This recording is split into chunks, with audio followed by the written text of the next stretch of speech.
Gentlemen, I've assembled you all here today. You're the team of the top, crackiest scientists that ever were assembled under one roof for a mission that is of the utmost importance to the history of humanity, to my own personal life. Are you going to tell us what this is about, sir?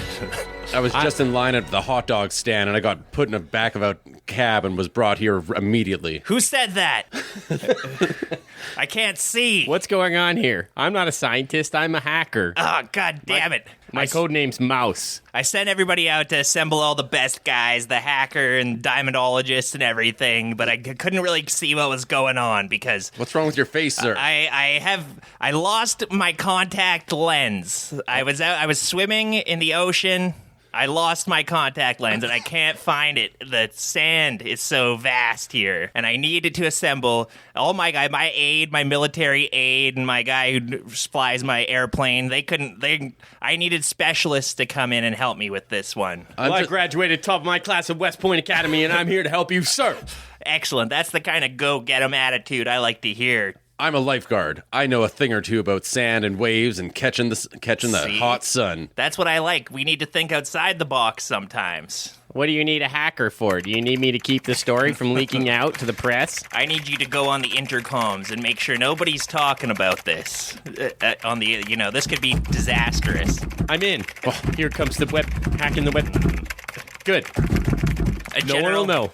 At my level, if it got out that I couldn't be able to see, North Korea would be all involved. Everything bad would happen. It would be horrible. Say no more. I have a plan. It's a crazy plan. They laughed me out of PhD school when I was trying to work. What if we drained all of the oceans on the entire planet and jettisoned the water into space? Foolproof plan, sir. Yeah, we're going to teach those nerds not to laugh at you. We're going to drain the Earth's oceans. Are those whales? I never cared about the whales. That's beautiful. It's like the whale is singing at us. They're saying they want to help us. I'd heard they don't like North Korea either. They're one of the most intelligent animals. So they recognize the importance. What's our time frame? It can't stop us from draining the ocean. Gentlemen, if we do not complete this mission within the next 37 hours, there could be horrible disasters. Things could crash into other things. Animals could get loose. We have until you have to drive home. You can probably bunk over here for a night or two, but you're going to start crashing into other cars if you try to drive without your contact lens. I'm not spending the night here. I'm driving whether I can see or not. So you guys better find this. But you only want to risk the drive once, right? Exactly. And we don't want your wife to find out, right? I would rather be dead on the side of the highway than any other outcome.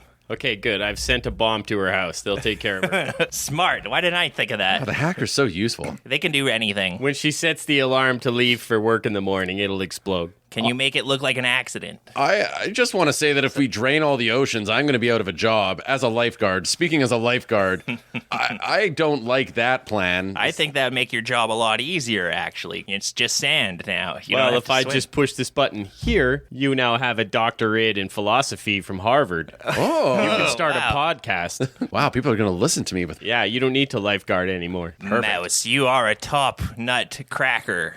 Now I can finally tell the world all of my political ideology. How much is this mission costing us? Several GDPs, several yearly GDPs from the most wealthiest nation on Earth. Oh, so maybe it'll act as a leveling ground. Well, we may not come back from this mission. In fact, it's likely we won't. No. But we're going to find this contact lens. We're going to make sure you don't sleep on the couch, sir. It would be a lot better for everyone if you guys didn't come back from this mission, because this is some top classified secret stuff, so... Let me take care of that.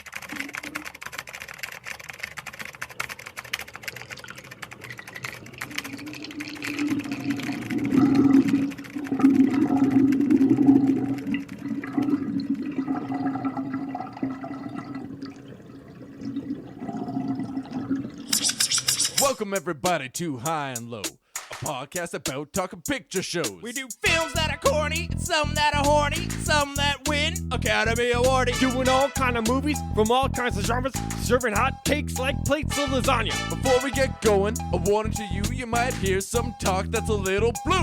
We sometimes cuss and we sometimes curse. We like to do it off the cuff and don't rehearse. Now, if this sounds like your kind of show, Tune in. Drop out, This is High and Low. Welcome back to the High and Low Movie Show. This is the podcast where we compare two movies connected by a theme, one being a high and the other being a low. We're wrapping up our pair of movies about blowing up massive amounts of nuclear warheads to save Earth from certain doom. Last week, we covered Danny Boyle's 2007 sci-fi thriller, Sunshine. This week, we're going to get down and dirty with 2003's disaster piece, The Core. I'm Science Officer Vonn Gonziola, joined with me as always by two top-tier Terranauts, Mitchell McIsaac. I'm super secret space agent Mitchell McIsaac. Happy to be here. And Luke Slowbod. I'm just plain old Luke. Oh, gentlemen, let's dig in. 2003's The Core. Have you seen this movie before? Have you heard about it? Yeah, this movie was kind of a hot deal for a minute there when I was at a particular age. Like, this is a high movie. school? Yeah, like I remember this movie getting shown in class a couple times, I'm pretty sure. In science class? In a science class where I'm pretty sure the teacher was making fun of it, so he's got that out. I had a poster for it, The Core, just because they were giving it out at the movie theater. They were giving them away. Yeah. They couldn't give them away. Yeah, they don't give away the good movie posters. No. When I was doing my undergrad, we got together as a group, like our Earth Science group got together with one or two of the profs, and we just totally Neil deGrasse Tyson this whole movie. Just like watched it and tore it apart afterwards. The Pretty Earth's fun. mantle would never move at that speed. Actually. Now, I was watching this movie and I was like, I've seen these scenes, but the ones with DJ Qualls look familiar. Maybe I just saw them shared on social media as separate clips or something. He got some heavy... So DJ Qualls in 2003 was the absolute shit. People loved this guy. You know what? I love him. They showed him a lot in the trailers. He's so funny. He's good. He's very much the That stereotypical line movie read. hacker in this. Like the hack the planet from Hackers. I love this hacking. Yeah, this guy knows how to hack. It's my favorite thing about But the movie. all the smart people in this movie are like too smart, like comic book smart, where they're like, oh, doing advanced calculations on the fly to like land their spaceships and everything. This movie is hat on a hat the movie where every little thing that happens, they need to up the ante again and have something more crazy happen. Every little quippy one-liner needs to have somebody else throw a quippier one-liner Yeah. right back in their face. Like Lots of clever nothing's ever lines. just like this is happening and then you move on. You always got to really belabor everything that they go through. Very polished. It's from a bygone era. This came out in 2003, but it feels like, well, it's a knockoff of Armageddon and movies like that, which Armageddon is not exactly original. It's derivative trash too, but like this is that dumb as dog shit Hollywood blockbuster. There was a whole smattering of these kind of event level blockbusters. The like Day these- After Tomorrow. Yeah. Also, just kind of general disaster films like Flight of the Phoenix and like people just disaster movies were having a bit of a moment during the mid aughts here. John Cusack. Oh yeah, we can't forget about that. All the greats. Yeah, and this one is So glad the world ended in 2012, by the way. F only. everything since then has just been a simulation. We're in a holodeck. Oh no. You're all in the dungeon. You're all batteries for our podcast. And That the is- sickest twist is we're making you listen to it now. That is worse eldritch horror than anything presented in either of these movies. Eat our high and low porridge slop to fuel yourself so you can power our broadcast towers. Picture a world where people are batteries for a podcast that they are forced to listen to. A universe not so different from our own. Everything else is the same, but the only power for podcasts are people batteries. Rod Serling fucking ripping cigarettes. Hell yeah.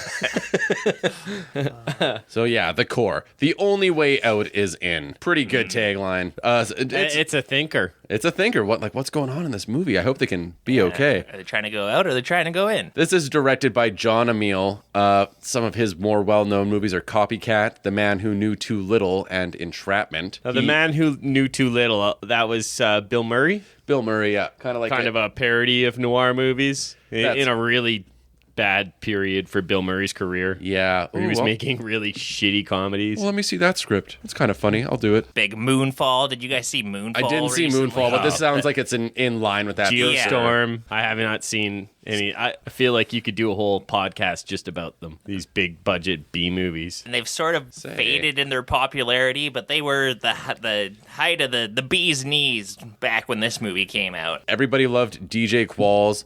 I don't think anybody cared one way or another for Aaron Eckhart. Hilary Swank, she's in this movie. She'd already won an Academy Award, but She had? yeah, for Boys Don't Cry. Oh, but this is okay. before she won her second $1 Million one for Baby. $1 Million Baby. So this is before she right. really popped. Interesting. But she's definitely, you know, She's the best in the cast.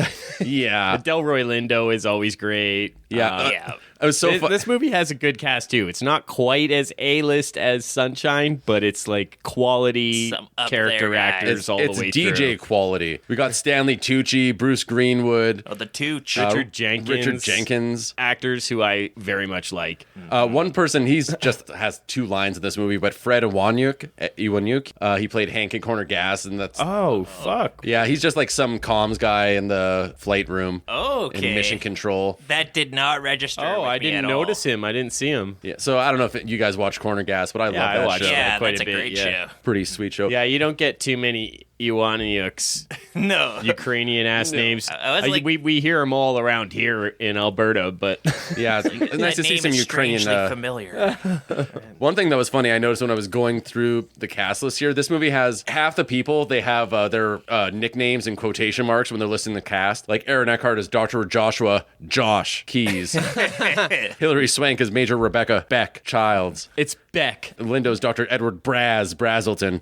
The rat. Yeah, DJ Qualls is the Rat. Alfred Woodard is Stick. Robert Iverson, Bob. Yeah, What are we doing? like, We don't all need a they're not. nickname. Braz is kind of cool and the Rat's kind of cool. Everything else is just like a. You don't need to put Bob in there or Josh. Like Sunshine, the movie opens with a little bit of a logo, playing games with the logo a little bit. It's a Paramount, and there's an ominous zoom into the Paramount Mountain. They go deep, deep inside, and they go through all the I always magma. wondered what was in there. Yeah, you just got to dig a little deeper, and the core's right there. Liquid hot magma. Yeah, it's spinning with. It's a spinning O surrounded by magma. I didn't know it was a volcano. I thought it was a normal mountain. Wow. Well, now you know. Yeah. That's why you got to watch movies, so you can get smart. This is a geology movie. No wonder you Which I just love it. remembered. I brought some magma back from Guatemala I wanted to give to you. Oh, perfect. Hot, Which I'm still sure you hot. wouldn't find interesting at all. But Blast him with some magma. but I found it in my pockets and I was like, oh yeah, I put this in my pocket. I found some magma in my pockets. it's cooled off. But I did roast marshmallows on it. Oh, delicious. Yeah, I love a good magma pocket. They're hard to come by on the surface. Magma pockets. Yeah, so this is a geology movie, and I'm gonna need an infinite supply of magma pockets if you want me to do my hack. need xenotapes and magma pockets. Have you ever bit into one? It's like biting into lava. I'm pretty sure that is an actual Jim Gaffigan joke where he's like, if you bite into a hot pocket too soon, it's like you're biting Yeah. into lava. How's it so hot on the outside, but it's still frozen in the center still? is it frozen, but also hot? I'm doing the little crowd whisper. He's talking to himself like this. He really likes hot pockets. I like him too. It's so funny. And I like hot pockets. Dead pockets. So my wife just had a kid. Big applause. It's our 4th. Yeah, there's usually less applause when I tell them that part. That guy just can't close his Why legs. doesn't he get off his wife? I can't do the high-pitched Jim Gaffigan audience insert voice. I love Jim Gaffigan. Yeah, we love him. We know him. We love him. So I'm gonna try to not jump in and like fact check the movie too much, but there is some point of orders that'll need to be cleared out as we go through the movie. But safe to say, just off the top here, right off the bat, this I think the science is probably more sound in Sunshine than the core. But I don't know. Now, when I looked up on Wikipedia the reception in this movie, there were several paragraphs that were like various scientists and scientific communities and all these people who were like outraged by this movie. The There was, universal National Association of Geologists picketed this film. Dustin Hoffman, I guess, was collaborating with like some, I don't know, American Association of Scientists or some shit like that. Oh. And they're like, we need to like have better science in movies and better science representation. The American public deserves better. And I'm like, okay, fucking relax. It's a fucking dumb popcorn movie. I was watching The Core. I think that movie's a bad example. We show it to our kids, they're going to get a lot dumber. They should watch Tootsie. They can watch me wear drag. There's a lot of good science in Tootsie, actually. Science is more of explores a psychology. That's an interesting science. Some people argue it's a pseudoscience. Definitely. Lots of science in Rain Man. You have to go out of your way to get offended by this movie, for sure. It's just a big, dumb blockbuster. That's all it's trying to be. Yeah, it doesn't really pay any particular attention. It's just hand waves you through. It's like, well, how are we going to get into the core? Don't worry, this guy's got a ship. He's been working on a prototype for a ship that'll get us there. Perfect. But I'm a big, dumb idiot, and all of it tracked. Yeah. Because the writing is so that it like takes you along and like it demonstrates everything so clearly. I'm like, it is pleasing. Okay, good enough. I'm on board. If the movie I don't does the even work- have questions. Yeah, if the Throw movie me your pithy one-liner here. And everything kind of works out in the movie, that's fine. And this movie does all the legwork you need to explain how it's going to do these different things. Yeah. Fiction, science fiction, everybody. Emphasis on the fiction. Say it with us. Fiction. So this swirling magma ball that is the core, it transitions into a spinning carousel. We're in Boston, Mass, and there's a bunch of kids playing around. There's this fun stuff going on. There's this businessman. His watch stops working. Wouldn't you know it? He's got to go and have this big presentation. He's having, they've got the most important presentation of their lives. He's this young, slick-looking guy, real slick-back hair, cool guy. That like a hair yuppie. slicks back nice. It's like Patrick Bateman. Yeah, he's a Patrick Bateman type. He's like, okay, guys, you ready to make $30 million? This is the deal. We're going to make $30 million. Okay, come and walk through this door. Let's go. We're going to sign those papers and make $30 million. Yeah. He goes out there and just drops dead on the fucking table. Yeah. It's so good. Yeah, right from the first scene, you're getting you're getting a good chuckle out of this. I love it. He's kind of like Adam Scott and Step Brothers, where he's like, yeah, we're breaking necks and cashing checks, baby, like that kind of yuppie. I can sing really high. He does this before every meeting when he goes to make $30 million. How many $1 million did you make last year? I mean, I made 30. Adjust that for inflation in 2024. That's probably like $100 billion. Forget about it. You take $30 million in 2003, you invested in Apple, bro. How much is that worth today? Lord, I'd buy Shit. Crypto. Shit, bro. That's my thing. $30 million in Bitcoin in 2003. How many bored apes can I get with that? This one's got a yacht cap. Whoa. He's so cool. Look how bored he is. Sick. His eyes are droopy. He's so bored. My one has a monocle. We're in Boston. We're Boston businessmen. This is how we talk. He collapses dead. The camera zooms out, and it's just absolute pandemonium in the streets. There's cars crashing. All the traffic lights are out. People are dropping dead. Clearly an EMP of some kind. It doesn't take a genius to figure it out, but the Something movie needs weird. to take half an hour to explain that to us. Boy, does it. So that's happening. And now we cut to sexy Professor Eckhart. He's playing Josh. Dr. Joshua Keys. And He's sexy. He's a little too sexy. And a little too quick on the uptake with his quips. I had a thought about Aaron Eckhart while I was watching this movie. I was like, he's like a bad drawing of a handsome man. Yeah, he does Like feel if you like traced a picture badly of like a much more handsome Yeah. actor, you'd get Aaron Eckhart. it's like we can't get Brad Pitt, so let's plug Aaron Eckhart in. Aaron Eckhart messaged me to go out last Friday night. And I said no. I wouldn't date him. I wouldn't even date him. Guys, it's like a picture of a Can't handsome even man. sing that good. My son draws better pictures of handsome men than Aaron Eckhart. I would never date Aaron Eckhart. When his face got halfway all fucked up in Dark Knight, I was like, give me the burnt half. Yeah. So he was having a bit of a moment at this time. Like I think this is around when Thank You for Smoking was out. His career kind of fizzled out. Did he do much? Like he had this movie. He had Thank You for Smoking and The Dark Knight Rises. Like, did he have any other big blockbusters that I'm forgetting? I think he Got was me. in one of those Battle Los Angeles movies. Sure. Which I think that was kind of a hit. I never saw it. Never saw but it. I've never seen him in much. That was pretty much it. Yeah, I feel like his career never took off the way that maybe people thought it might. It was so funny. I was reading some trivia for this, and Aaron Eckhart went on the record saying that he took this movie because of September September 11th. And like the world is just in such an uncertain time. He just like the script came across his desk. He didn't know when there'd be another good acting job. Things are so uncertain. So he just decided to take this movie. This is what America needs. Right now, yeah. The Maybe whole Dustin world's falling to Hoffman is shit. justified in taking this so seriously. It's then. fate. No, I wouldn't say he's over serious in this role. His tongue is planted firmly in his cheek where it belongs for this movie. Yeah, I think he's a little too quippy by half, but I don't think that's his problem. Yeah, I do think some of his dialogue was written for like a more nerdier looking guy. I do think some of like DJ Qualls' dialogue was written for a younger guy. Like there's a little bit of something not lining up with the dialogue. And DJ the Qualls is a actors. baby in this movie. I was pretty watching young. this. I'm like, this guy, like, What is he, 21 where's his or something? babysitter? Oh, is he? I don't know. He's held up pretty good. He hasn't aged much. I would totally date DJ Qualls. DJ Qualls, Oh, wow, he looks great now. he knows how to hack. He's Throw a fucking beard on that face and it just looks better. He was in Breaking Bad for one episode. Was he? He was like a cop who busts one of Jesse's friends on a park bench or something. They ask him if he's a cop. Turns out he is. You got to tell them if you're a cop if somebody asks you That's that. true. That's the rule. That's how that works. So Josh here is explaining how sound waves work and how different forms of matter, sound waves propagate through matter differently. He's like got his big ass sound gun that he's like, here's a block of limestone, and I don't know what this thing is. Didn't they It's have like a trumpet? Oh right, it was a trumpet. It wasn't a sound gun. Same difference. I love it when Miles Davis pulls out the sound gun.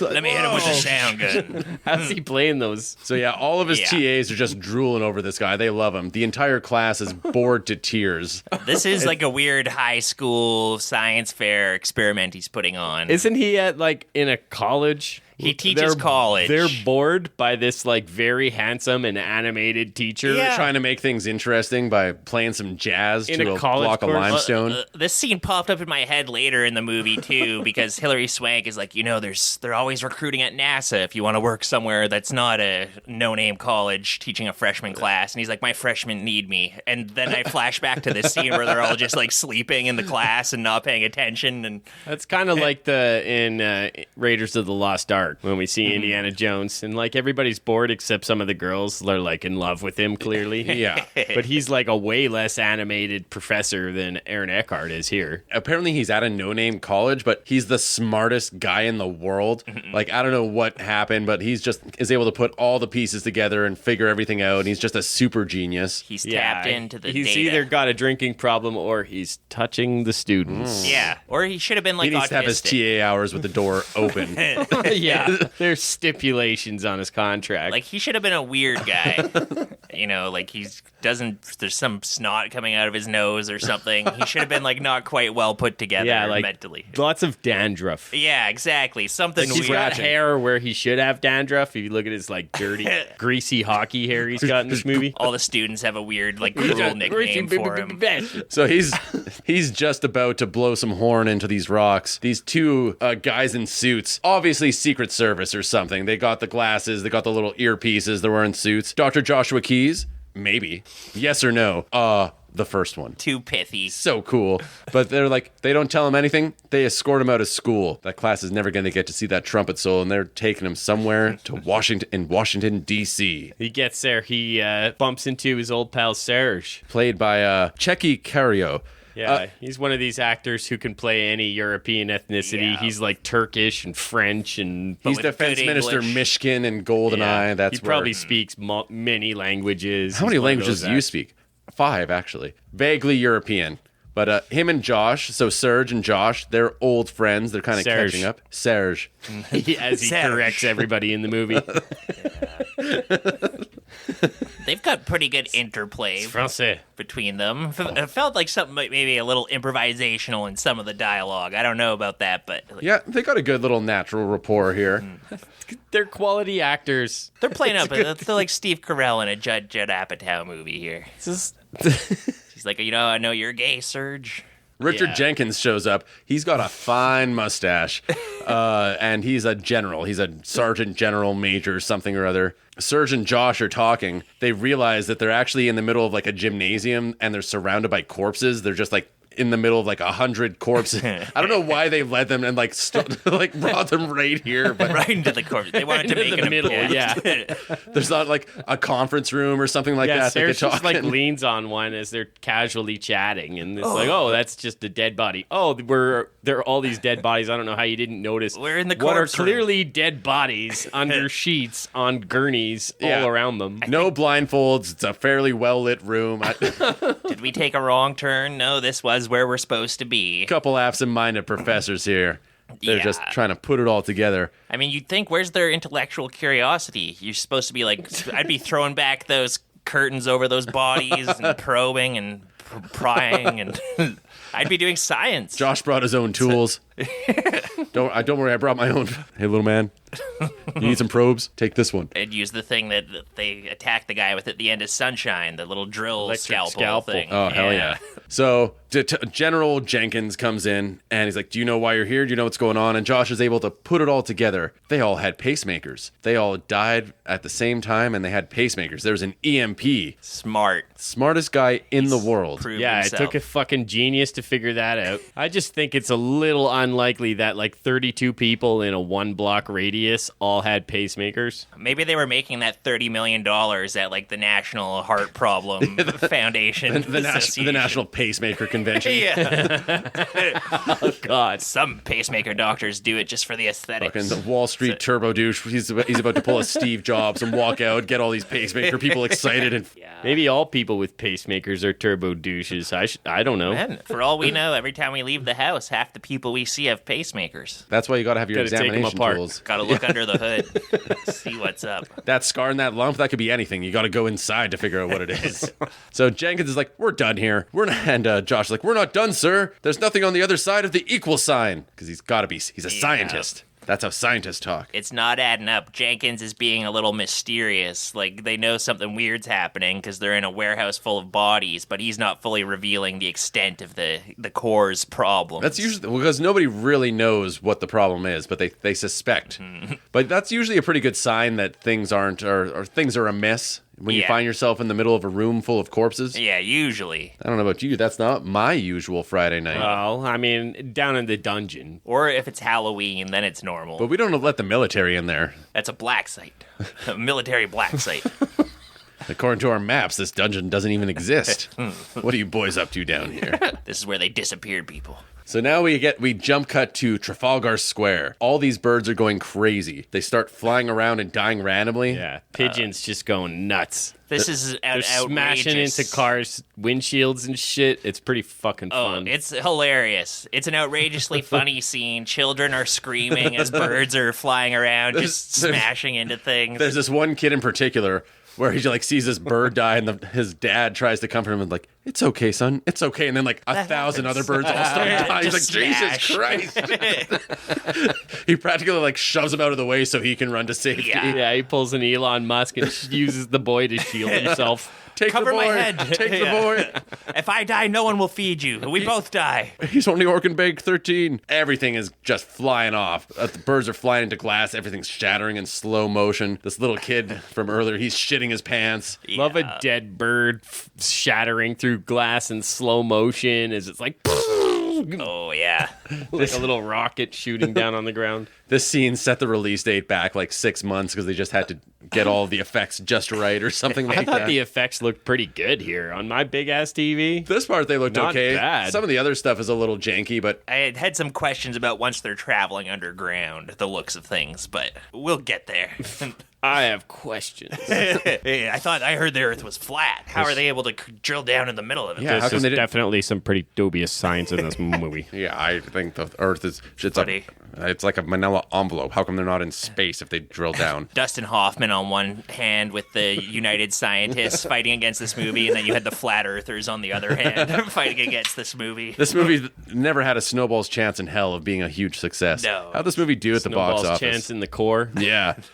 So its budget was 80. Another box office much flop. pressure. 85 mil budget, 74 box office. So Okay. Flopperoo. flopperoo, flopping around like these dead birds in Trafalgar Square. Didn't quite make its money back. That was another thing that I found a bit interesting about this. A movie from this time, like the early aughts, for a global movie, where are you hitting up? you're hitting up some big city in the States, a couple big cities in the States, hit up a couple big cities in Europe. Yeah. They're not going over to China, where you would definitely, if you're doing something like this, they're going to have a problem like Hong Kong or Tokyo. Like, they're going to go across the Pacific for their world adventure. Yeah, no, you have to see the Eiffel Tower. The Colosseum, the Earth then that's targeting all of our greatest landmarks. And then you have to see some Bedouin Arab guys with camels in the desert. Oh, like, yeah. there's certain boxes you have to check for these kinds of I fucking movies. saw a hilarious Maybe some like breakdown. African tribal people. You're watching a movie and you get introduced to some Bedouin Arab guy in the desert. Like, you hear them just like the high pitched girl singing. You see like the sun, the mirage. You see the guy turn around like, welcome to like wherever we are. Like, it's just like checking off all these boxes. Like, oh right, yeah. Whenever they go to the Middle East in a movie, they do these 5 things to let you know that you're there. Yeah, I mean, you at least need So to like exotic. wrap your international star into a movie like this. You need your Michelle Yeohs or somebody. Like Sunshine did that. No, this is a full-on American cast. They're not doing an international operation here. Should we collaborate with the world on getting the Earth's core rotating again? No, this is an American operation. Yeah, they had the one European guy, just like Armageddon. Yeah, They're true. like, hey, remember how that movie had a funny European guy? He's got and it then a covered. bunch of red-blooded Americans. We gotta be brave. We gotta do, do what's right. exactly what they did. Yeah. We need rugged individualism to get It's this like core Independence started. Day, and my favorite line. Well, the Americans have a plan. Well, it's about bloody time. We've just been sitting here with our thumbs up our asses. About bloody time the Americans save our Can't world. do anything with the Americans. Yeah, the core definitely in the afterbirth of the Independence Day. That's probably what launched these kind of type of movies. Yeah, off. that's one of the Disaster mothers movie. of it. Yeah, after that, you had your volcano movies, Dante's Peak, your Armageddon, and Deep Impact, like all these like big international world, or the Earth is trying to kill us, or there's some big Yeah. disaster we need to fix. Man Against Earth, way it should be. So back in Josh's lab, he's got computers and with screens. He's watching the TV and stuff. He finds out that there's something amiss because all these birds are like crashing into things. And he's like, aha, birds these use birds? magnets to fly. Is that true? It's partially true, but it's like cruise control, right? Like where if cruise control goes out on your car, you're going to have to do a bit of extra work, but you can still drive your car. The ions ping in their brain when they're flying, and that's how they can go north and south. That's how they can migrate for the year or whatever. Oh, is that right? But they still have fucking eyes. They can still Yeah. see where where like a building is. They're not like Daredevil, where you get the Daredevil vision and it's like sonar or whatever, or like a Terminator robot or something like that. Yeah, every pigeon's a little Terminator. Just keep that in mind. Birds aren't I real. want to see Skull Island with pigeons. Imagine. They're all out for blood. Filthy creatures. And Josh, he's starting to figure that something's amiss. He asks one of his lab cronies, one of his grad like, students. Search the web for everything about this. That'll take hours. That's a big project. I can't do that. He's like, you use our T1 line to look up Sailor Moon crap. Now get to it. Oh, that's right. I looked through our data logs. I know what you're up to when I'm not in the lab. Sailor Moon was a pretty big deal in 2003. Sailor Moon was kind of over in 2003, yeah. but Yeah, that's true. Sailor Mars already came and went by then. Sailor Jupiter, let's not forget her. Who was your favorite? Oh, well, I like Sailor Moon because she's the king of the other sailors. I like Sailor Jupiter. Is Jupiter the brunette with long hair? She's the big one, right? Yeah, she's green. Yeah, she's the big one. Is she the big one? Why can't- Which one had a big ass? That's the one I like. Jupiter's the biggest planet. She's got the biggest ass. No, she's like an Amazon. She's tall. I think she's just tall, but I like because she had a green dress. I think that was her thing. She had a green stripe on her dress. Trying to picture now. Sailor Venus. Sailor Mars had the short hair. Or no? Mars came later. Mars had just like straight black hair. I think I know Mercury was the science-y one. we got to get to the bottom of this. It was like Neil deGrasse Tyson came in and he was like, actually, you're not a planet anymore. You're I a Google planetoid. Sailor Venus and all I get is pictures of Sailor Moon. It's a scam. It's a trap. Sailor Mars had... Yeah, she was the one I was thinking of with the long dark hair and a red and white costume. Was she a later Oh, addition? Jupiter had not as dark brown hair, just brown hair. Yeah, Sailor green Jupiter. skirt. I stand on. How? Oh, she's bae. Oh, Sailor Uranus is Can't the we one all? who came later. Oh, okay. Sailor Are they Uranus. college Except for girls Vonn, or he's high got school the big girls? juicy cheeks. I wouldn't add anything more to those. Clap those bad boys. Okay. So yeah, while Josh is rattling off how he doesn't want his grad student to search up hentai anymore, he's rattling off a bunch of academia minutia. It would have been way funnier if he said your tentacle porn Yeah. hentai or something more specific and funny. All the genitals are all censored. or even just like vague, like I don't want you looking up any more of those Japanese cartoons of yours.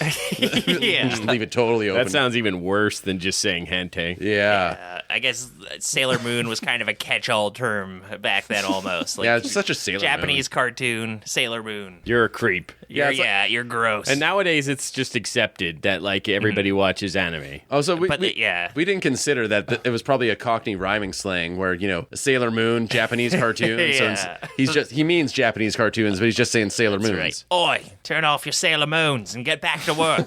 So yeah, he gets his little buddy to search for some stuff. Meanwhile, we go into space real quick. There's a space shuttle that's being piloted by Beck, Hilary Swank, and they're coming in for a landing. Everybody's dialogue is so snappy in this movie. They're talking to Houston. They're like, instead of being like mission control, we have 13 clicks on the horizon to point whatever degrees or whatever pilots talk. They're just snipping back and forth. Beautiful day for a landing. Good to have you back on Earth. All Yeah. that shit. Oh yeah, that's exhausting. Like every scene in this is like a scene from ER where the science is happening and it's like up to the minute breakneck speed stuff. Where Yeah, it's and like, it's overwritten to hell. This is the beginning of the movie. I expected there to be like 23 credited writers on this, but there's only 2.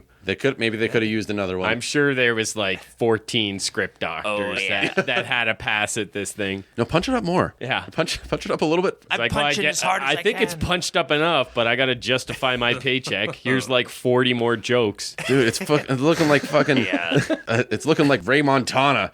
It's punched up enough, sir. Can't punch it anymore. The great boxer, Ray Montana. The boxer. The guy who's always going around getting punched in the face. They're coming in. Their comms go out. Houston gets an EMP, or they lose comms for a second, and that's just enough for the shuttle to go off course. Instead of landing in the ocean, they're going straight for Los Angeles. Yeah, they're trying to get their computers to signal the whole thing out and find them a landing route, but Hilary Swank, she's quick on the draw. She's got that human pilot ingenuity, and she's able to plot out a course. She's like, if you guys will just listen to me, I know the safe route to go here. Yeah, Well- she's like Miss Perfect Mary Sue. Yeah. Kind of is her character. I hate that term because it makes you sound like a fucking incel. Yeah, but she is really good at everything. If she wants to be a really great pilot, that's fine. That's her thing. But throughout the movie, she's just like the best at everything. But they also have a throwaway line to kind of It's explain like it. a joke. She's like, yeah, are you just the best at everything? And she's like, yeah. Yeah. Pretty much. That's my thing. Yeah. There's definitely that element where she's one of the only women in this movie, too, and there's very much, it's a man's world where people are talking over her or whatever, but she actually knows the calculations. Yeah. You just listen. Well, like NASA or headquarters at Houston, they pretty much just want them to crash into a building or something like that. She's like, actually, I think I have a way that we can land. Shut up. The men are talking. Don't even try. Which building should we crash into? Maximum casualties now. Go for it. Can we crash into the sun still? But since it's LA, There's Dodger Stadium. It's full. Land there. perfect. What a So they delight. do whiz right over Dodger Stadium. That- What a sight to see. Imagine seeing that if you were a kid. I've never seen anything like this in the great wide world of baseball, ladies and gentlemen. But That's a foul. her big plan is, run these coordinates. Can we make it? Yes, we can make it. And it turns out her big plan is, if you're in LA, where are you going to go but the LA River? It's no good, Houston. There's bridges all over there every couple hundred meters. We can't go. She's like, I calculated the G swing to make us be able to go through the columns of the bridges, so it should all be okay. Your movie jargon science is sound. Go for the landing. They do it. I mean, it's one of these scenarios where everything just works out just perfectly. Like, there's some people waiting at the end doing some repair work in the LA River. They got some scaffolding up underneath the bridge. Yeah, everybody sees that there's a funny. flaming space shuttle coming their way. They book it. Except one guy who's got his headphones on. Yeah, and he's like working the grinder with his back turned. It's just like, it's not just like the headphones. It's the noisy thing. It's like, Yeah. you've really got to know this guy isn't going to hear what's happening. Wow. But luckily, Hilary Swank calculated this down to the last possible decimal place, and so she knew that the spaceship would stop just short of crashing into this thing, I guess. And for me, this is one of the things with the movie. I'm happy they did it, but also, like, they could have done this, like, brave, like, ingenuitive landing just another way, but, like, everything in this movie, like, we're 5 minutes into the movie, and we've already had, like, 3 catastrophic events. Yeah, It's cranked and up to major 11. escalations. But that was kind of the style of these movies at the time. They'd had to start with crazy action sequences. You got to Yeah. keep people in the seats, I guess. Like, to get under fine. the bridges, they couldn't put down the landing gear. So we got to see that thing skid. Like, it's like keep escalating every single thing in this movie. And it just, I don't know, man. It makes a lot of fun. It is It's very a throwback. It's fun. Yeah, this movie is fun. Everything is cranked up to 11 all the way. Stupid as shit. That's our introduction to her. Now we meet Stanley Tucci. He's playing Dr. Konrad Zimski. He's a world-famous scientist. I don't know who, like, he's a scientist, but also he's just a science communicator. He's just like a Yeah. total superstar stud. He's like a Neil deGrasse Tyson, I guess. He works with the government too, though. He's Like a Carl Sagan. Yeah. Like, he knows his stuff, but also But he's they do a even superstar. they do even jab at him that he's doing the Carl Sagan's shtick some later on. Cosmos references. Yeah. He's basically like in Good Will Hunting, the Skarsgård professor who got the Fields Medal and got the whatever the prizes for math, and then Delroy Lindo will be the scientist who kind of labored in obscurity for years compared to him. The Jack Kirby to his Stanley. Yeah, he's the Stan Lee of the scientific community. I never heard of Braz. Who's Braz? How can Braz. I make money off him? I thought he washed up dead in a ditch after I took his name off that paper. I fucked his wife too. I fell into a rabbit hole of like the most useless Excelsior. Stan Lee videos the other day, where Stan Lee was just describing every character he created, and it was just stuff like, and then I thought I needed another superhero. What if this one was like a spider? And I thought a spider crawls on walls, and so I made Spider-Man. And they said, that'll never go, Stan. Yeah. People, they hate teenagers. They hate spiders. I've seen him explain the history of Spider-Man at least a dozen times. We told that story thousands of times That's his by the time go-to. he died. Yeah, grandkids come over for Christmas. He sits them down on his knee. Did I ever tell you how I invented Spider-Man? Man, talk about dining out on something for the rest of your life. Yeah, Nothing wrong with that. it's a Spider-Man shaped lottery ticket. May we all be so fortunate. So Dr. Zimski, he's a very famous, very busy scientist. Josh ambushes him as he's coming out of a building. He's swarmed by photographers and journalists, I'm quite reporters. busy. Sir, you've got to check these numbers. Got to believe me. Just like I know I'm just a grubby street scientist, but if you just look at my forms. What is this? Is this serious? It's serious. So they go and have like a drink and talk about it. And, you know, Zimski's like, holy shit, this could mean something, but also could not. Zimski's a chain smoker in this, by the way. Totally. Stanley Tucci's character. That's another throwback thing. You don't see that in movies anymore. No Yeah. way. Loved it. That should have played in more when they were drilling down into the earth later. Like maybe he's not allowed to smoke. And Well, so, they do have a thing It where do- it he does finally play does in. get to have a smoke, and he's like, one last smoke. Yeah. He kicks Josh out of his lab. Immediately, he pulls out this gigantic red binder that's labeled secret, and we're like, I think this Zimski guy might know more than they're letting on. Yeah. Meanwhile, Beck is practically getting court-martialed since she saved the lives of everybody on her shuttle with 0 casualties. She has to go Yeah. up in front of a tribunal. It's like a miracle her landing that She's an space shuttle. overachieving woman. They would probably fuck around with her like that. If she was a little more diplomatic, maybe she smiled more. These men would have. She'd be prettier if she Be smiled fine. more. Yeah. You're right. We find out that Jenkins knows her dad or something like that. They have a relationship. That never really amounts to anything. No. I don't know. It's just a dynamic they have. He's a bit of a surrogate But father figure for her. Jenkins is like, it's fucked. What do you think was going to happen? You crash a space shuttle. Of course you're out of here. But like, I'm thinking like she did save everybody's life. Oh, that's such a miracle. We've been seeing lately with all these aircraft accidents that have been happening, just how like touching down, landing a little too hard can just make your airplane flip over and stuff like that. So, yeah, it is a miracle that she was able to pull this insane landing scenario off. If you just skid a little too hard on an airplane. If I didn't see it, I wouldn't believe it. I'm seeing it, but I'm not believing it. So after she goes stands trial, Jenkins receives an ominous call from the Tucci, from Dr. Zimski. It's me, Tooch. It's me. Hey, Jenks. It's the Tooch. He's great. He does a lot of cooking. He's like a huge cooking nut. Oh, and, is he a cook man? Yeah, and he has a bunch of Instagram videos that are, it's nice. It's just like him in his beautiful kitchen, and he's just like, well, you know, my family, they wanted some pasta for lunch, so I'm going to make pasta. And he just kind of just cooks it. He's all calm. He's happy. He's just... I'd love to have him over. I know. Yeah, he seems like a great guy. He was good in a Conclave recently. Oh, yeah. That's what I saw him in. He's kind of like a seedy. He's a real, like, when is he bad? I'm just excited whenever he shows up, especially earlier in his career. Like, he was a heavy in the Pelican Brief. Interesting, like a tough. Yeah, and he is like, you know, and he had hair back then, but he's in like good shape. But after a bit, he almost looks hotter now. Yeah. As an older, balder man. Yeah, totally. And he wears it well. He's aged well. And he's filled out, too. Like, he's just, yeah. I would totally He date looks Stanley strong. Tucci. Josh is now taken to the Pentagon. Him and Serge. Serge. They're tying one on. They're talking about Earth's impending doom. Josh is just 100% certain that the Earth's core is failing, and that's what's happening. Yeah, more incidents are popping up. The odd Magneto incident. They're like, oh, I guess it's all over with. Yeah, you get little glimpses of news from around the world on the TV. Mm-hmm. Things are bad. Two thugs show up again, and they need to bring Josh to the Pentagon to explain what's happening. They're a little in their cups, Serge and Josh. Oh, they're hammered. So they're making little quips and jokes. And they're like, oh, we don't have a sense of humor, but we do have a gun.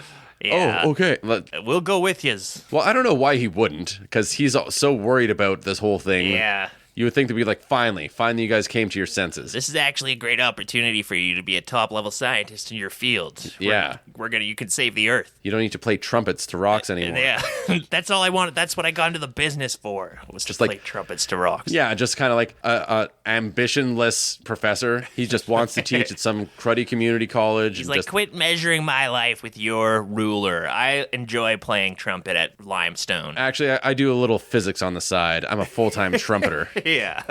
So they bring him into, I love these top secret meeting rooms. They're in the basement of the Pentagon or someplace that doesn't have any windows. There's just a panel of army brass staring them down. Pretty impressive. Got generals, you got fly boys, you got fly girls, everybody. He's quippy. So What did you do? I think maybe you needed like a Woody Allen in his role. Like somebody who's quippy but like nebbish. Well, yeah, if you're not going to go for the romantic angle, if he's going to be the guy who gets the girl at the end, he should be pretty handsome and debonair. That doesn't happen in this, so you could definitely get away with a Woody Allen or some sort of nebbish. I was away for a couple minutes. You guys are saying Woody Allen should be in this movie? Woody Allen should be all over He this should movie. be the Aaron Eckhart role. He's nebbish, but like he's always got a quick line to drop. Oh, I've got to take this big turd looking drill down to the middle of the earth. Just my luck. Oh, I had plans on Saturday. In the meeting, Tucci's running the meeting, and he's making it seem like he's the brains of the operation. And he's like being like, I found this, but Josh, help me explain this whole thing. And Josh, I love his intro. Josh is like, this is his cold open or whatever. He's like, everybody on Earth is dead in a year. And he just like Yeah. lets that hang there. He's like, did I get your attention? I feel like this is maybe the other big scene from this movie that you might see on browsing YouTube or something, where he gets to have his dramatic science explanation, where he's like, he cuts a nectarine or something in half, and he's like, this is the Earth. Well, funnily enough, it's a peach, but Same difference. it's a real, cows don't look like cows in the movies, so they use a bunch of cats. Like, they couldn't find a peach that looked good, so they found an apple and put in a fake peach pit and painted an apple. Really? Yeah. This is some Cavill mustache erasing Yeah. level of That is, yeah. What do you do if you need a horse? Oh, you normally just tape a bunch of cats together. Yeah, exactly. Looks horse-ish. Yeah. That peach isn't looking peach enough. We've been doing That's this scene insane. for 2 weeks. It's a pretty... I could burn a peach per hour. It's a sound breakdown of the layers of the earth anyways, in my professional opinion. He's like, okay, quick and dirty. He goes to this amazing fruit platter. They just have this awesome fruit platter in the background, and he grabs this apple peach, cuts it open, and he shows him the cross-section. The skin, this is us. That's this the is crust. the crust. And that's about right. Like, if you're going to do the earth on that scale, it's about that thin. Most of the earth is Not bad. mantle and then the core. So then you got the mantle. That's where all of the convection currents and the magma happens in some areas. The confections, All the and confectionaries. mole people. All the Dippin' Dots. They should have run afoul of some mole people in this movie. Yeah, that would have been I was cool. expecting it. Would have been better. But no, okay, so explain to me what the mantle is, please, really quick. in So your the own mantle words. it's the largest chunk of the Yes. cross section of the Earth, and it has a couple different layers. The top layer, it is flow. It's kind of ductile plastic. It's really dense rock, but it kind of like if you ever like melt a piece of plastic and it kind of moves like that, it's sort of like that. The top part is what all of the tectonic plates ride on. That's what our continents are made of. And then after that, it's just rock, just dense rock, solid. It kind of flows, but not really. Like it's solid rock. On the upper Yeah. part of it or the lower? The lower Inner- part more and the inner upper part too. Then there's like little magma pockets due to. So you're telling me this movie is more or less accurate on the. it's accurate. It's accurate in Science is using a Sam. peach to show what the Earth looks like, and that's Yeah. kind of where it stops.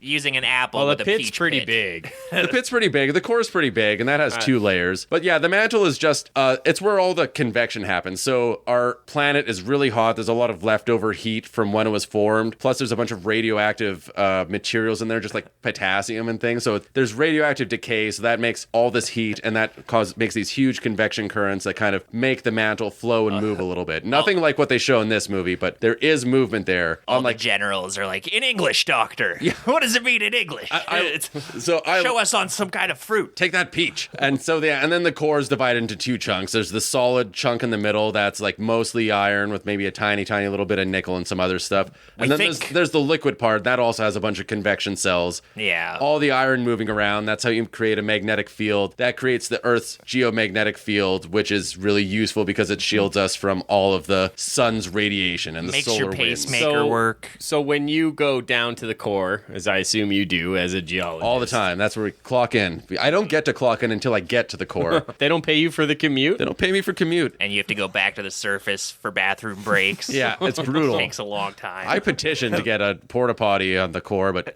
they said no. It's Money's niche tight group. this time of year. It's no work for us janitors.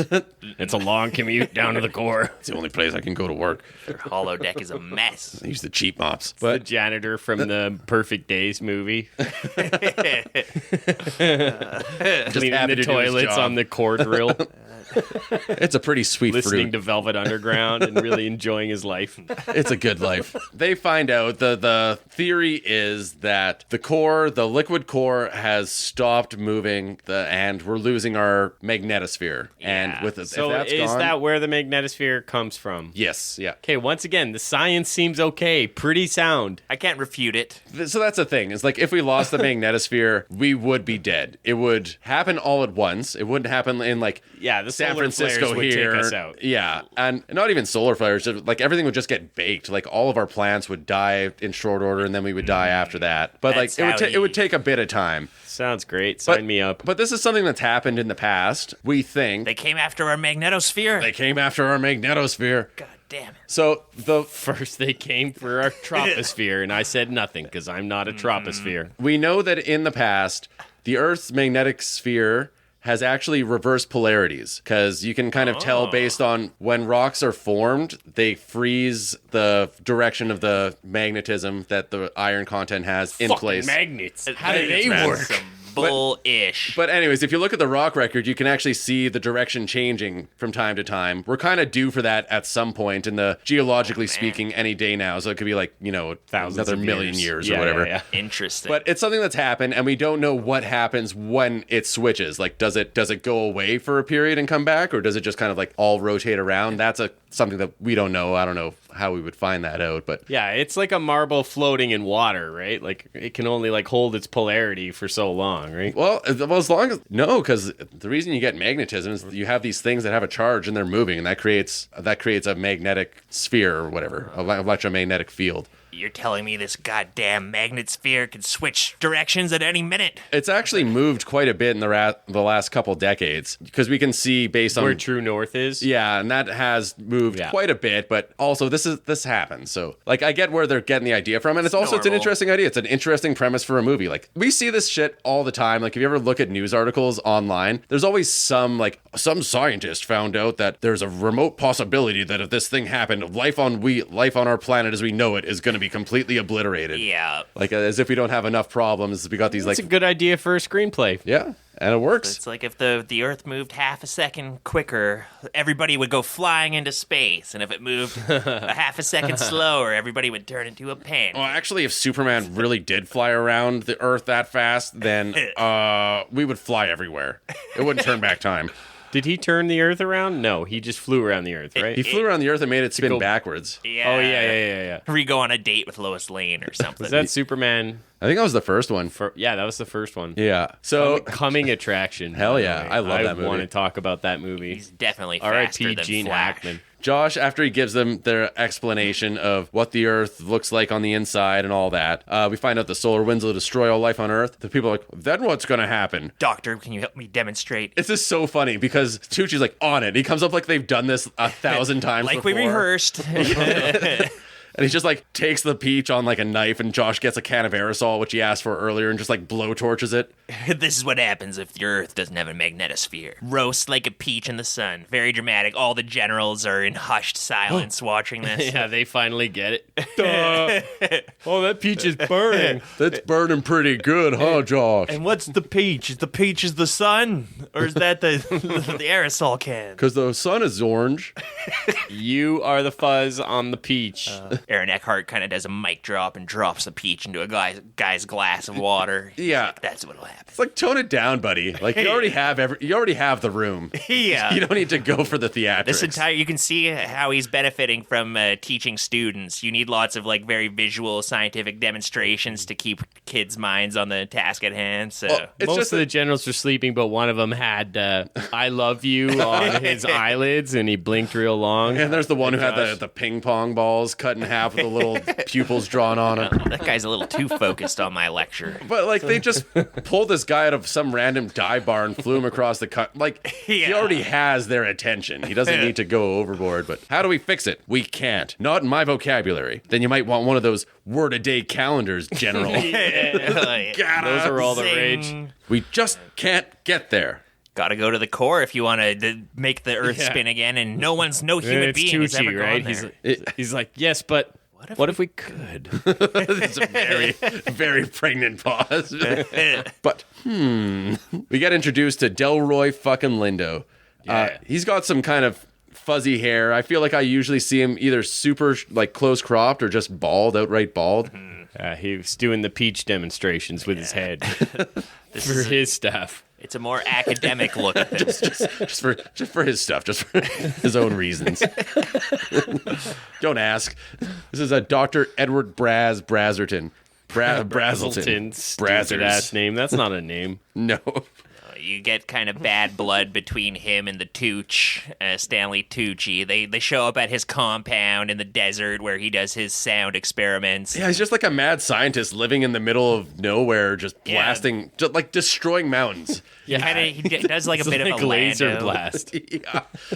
He's like, you got a lot of nerve showing your face around here, Stanley Tucci. And Like, if you picture Tim the Enchanter from Monty Python and the Holy Grail, like, he's just, like, off, like, blowing up mountain ranges, like, making fireballs for fun. yeah, he's one of these like implausible scientists who has like he's working on this sophisticated sound wave technology that can revolutionize the industry, but he's just like in a desert doing it in his warehouse or something. You don't know. It seems like he's been laughed out of the academic world. Yeah, Tucci did him real dirty. Yeah, stole his research. Braz shows him what he's been working on. He's like, that's pretty impressive. You leveled a mountain range. But can a person withstand that? So they put this rat in a metal box, and he just like blasts a hole through his lab, and he's like, see, the rat's fine. This guy's onto something. They put him in a super special metal box, a little special mineral that he likes to call unobtainium, which every movie needs their great mineral name. Yeah, it's the same one they used for Avatar. Yeah. There you go. This could be used for any number of things. Yeah, I can't think of any other examples, but I think it's used in a couple other sci-fis too. Yeah, there's lots of these fictional metals. Yeah, it's like a My mithril, friend and I were looking this up when we were watching this. vibranium, Yeah. adamantium. Yeah, Yeah. that's some of the more popular ones. Gotta have your magic metal. Love magic metals. What would it take to get this thing ready to go in 3 months? $50 billion? Why don't you? And then Josh tries, Just use the credit card. why don't you use a credit card? You get the points. You get the miles. Just like, I love. Shut up, I'm smart ass. clapping. Yeah. I'm cheering. I'm hooting. I'm hollering. why have one joke when you can have two or three? If I am that general, I take out my service pistol and I shoot him right there. I say no more jokes. Okay? Who's the second best geophysicist on the planet? This is no laughing matter. This is serious. Speaking of serious, now we get our introduction to DJ Qualls. He's a hacker, and he gets a bang on his door, so he starts purging all of doing his the hard purge. drives. Yeah, he's got the big magnet things. He's microwaving his CDs. microwaving. Yeah, he's wiping all the Epstein files off his. Yeah. Like hard drives. That's got to Totally. be what he's All the involved Sailor with, Moon right? stuff. He's into some bad stuff. He's throwing the floppy disks in a toaster. Come He's on, saving the purge, Sailor Jupiter purge. stuff in a special case, but It's like Interpol. They finally tracked me down. This guy's talking to his hard drive like my morning dookies. Come on, purge. Purge. Purging at 97%. That's crass. It's like when you're taking a shit. that was the joke, bitch. So this is Theodore Donald Finch, but you could call him Rat. Had to be a dorky sounding name. He's got 63 fraud convictions, but he's the best in the business. Tucci doesn't believe it. It's like, do we really need this dweeb? He is a bit of like a Deus Ex Machina character where like, what does a hacker do anyway? I don't know. He can just be like the guy whenever there's a problem, the hacker can make something. Yeah, he can do work. anything. Well, you can't have product placement if the rest of the movie is taking place in like a turd ship going That's into true. the center of the earth. You Yeah. need some guy to drink his Pepsi and eat his He's Hot addicted Pockets. to that stuff. Hot pockets. Where's my Mountain Check Dew? if you don't know the Jim Gaffigan bit that we're referencing, you should go to YouTube and watch the Hot Pockets bit. Yeah, check out like half of his first album. It's all Hot Pockets jokes. Is Jim Gaffigan a hacker? He hacked comedy. How to make it PG and still funny. Tucci's trying to big dog him. Then Rat's like, how many languages do you speak? 5, actually. I speak 1. 10101. With that, I could steal your money, your secrets, your sexual fantasies, your whole life. Any country, any place, anytime I want. What did he say? What did he say in binary? What is 10111? Is that what language does he speak? You're not going to I like need it. know. He's talking about your wife. Oh, He's talking about your God. mama. Yeah, I mean, clearly he speaks 2 languages at least, English and binary. He actually knows a thing or two. They need him to make sure that none of the info is getting out. He wants to make sure that there's no big shitstorm in the news. Turns out he's the exact wrong Control guy. the flow of information on the internet. Yeah. Nobody can control the whole net. That's impossible. You want me to hack the planet?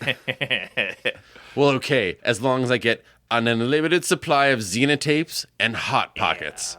He's bought pretty cheap. Yeah, no we kidding. don't even have Hot Pockets in Canada. No. I've had them in the States. They're not good. I'm do we sure have? they're, yeah. Oh, we have pizza No, they're pocket. disgusting. Yeah, I don't think they Hot have Pockets pizza have pockets. various different kinds. They're not just pizza. Okay. There's pizza varietals. I'd like a more savory one. That would be tasty. Do they have sweet pockets? Probably. I don't know. Yeah, so they're doing the trial, Beck's trial. They bring her in. They've got like the entire military tribunal lined up there, and it turns out that she actually did a great job, and they all think she was really good and smart. Yeah, so. she's the best goddamn pilot they've ever seen. Turns out these calculations you were doing on the fly were actually like almost superhuman, so you're not going to be court-martialed. You're getting promoted to another You're getting sent on a suicide mission instead, lady. dangerous mission. We can't have this getting out. You were our scapegoat. So I love assembling a team. Yeah. Don't you guys? I really do. That's just one of my favorite things. It's pretty good. This movie does a good job of like it shows everybody's specialty before they get in there, and then once they get together, they got to figure out their interior dynamics. Who's got the big ego? Who's got the old, the bridges they burnt in the past? Who has bad blood? Yeah, everybody does have their own little arc, kind of. Even Tooch redeems himself. Even Tooch. Bruce Greenwood, not so much, but that's okay. Yeah, he kind of gets tossed away down the garbage disposal there. Or sorry, we use character names. Bob. Bob doesn't have Greenwood. much of a character arc. So Josh is tasked with explaining the mission to these DC insiders, I guess. Yeah, I think it's like a team of scientists too. Like they're starting to really kind of put the pedal to the metal, let the rubber hit the pavement. He does. Yeah. He goes into the room and he's like, his lame joke that doesn't land is, I've never seen this is like a big gathering of Nobel Prize winners in here. Not a doesn't land at Nobel all. Prize winners anonymous. We're not your undergrad class, professor. It's really funny. Before Josh gives the rundown, Tooch is there trying to. He's like, "Oh, actually, I think I should explain it. I'm the poster boy for science. I think I should be the one who tells everybody." I'm the big scientist, man.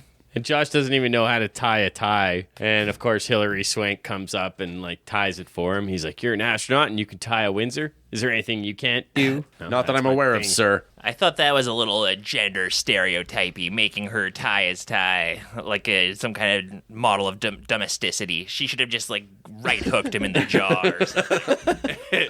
Happy International Women's Day. Yeah.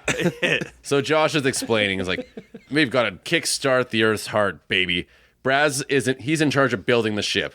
Zimsky, he's the bomb guy. He's like the particle physicist or whatever. He's the guy who's going to do all the weapon math and make systems. sure that the plan works. Their plan, they've got to drop 5 or 6 nuclear warheads in the core and start some sort of chain reaction, like ripples on a pond, where one's going to blow up in different areas and it's going to just start the whole convection cycle moving. It'll make a nice wave that'll got the core spinning again. Makes sense to me. Science. It's all still checking out. Yeah, it's working. Their ship, it's like a train. It's like a turd train. It's composed of 6 compartments. The tail has their bajillion megatons of nuclear warheads. The front is the pilot den, the cockpit.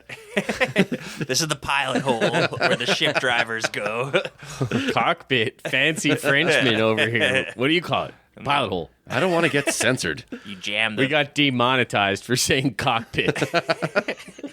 Rat's the hacker. He points to his computer. He's like, "This is my kung fu, and it is strong." Oh yeah. Kid's never seen a kung fu movie. What's your top 10 favorite kung fu movies? Go right now, bro. So they're doing simulations. There's just like a bumpy gyro ride where they're trying to fly through a Windows 95 screensaver. Yeah, I don't even know what they're like. What they're trying to simulate. Beep, beep, beep. Oh, you guys failed. God damn. All of humanity is dead. Yeah, That's we our don't know. 50th try.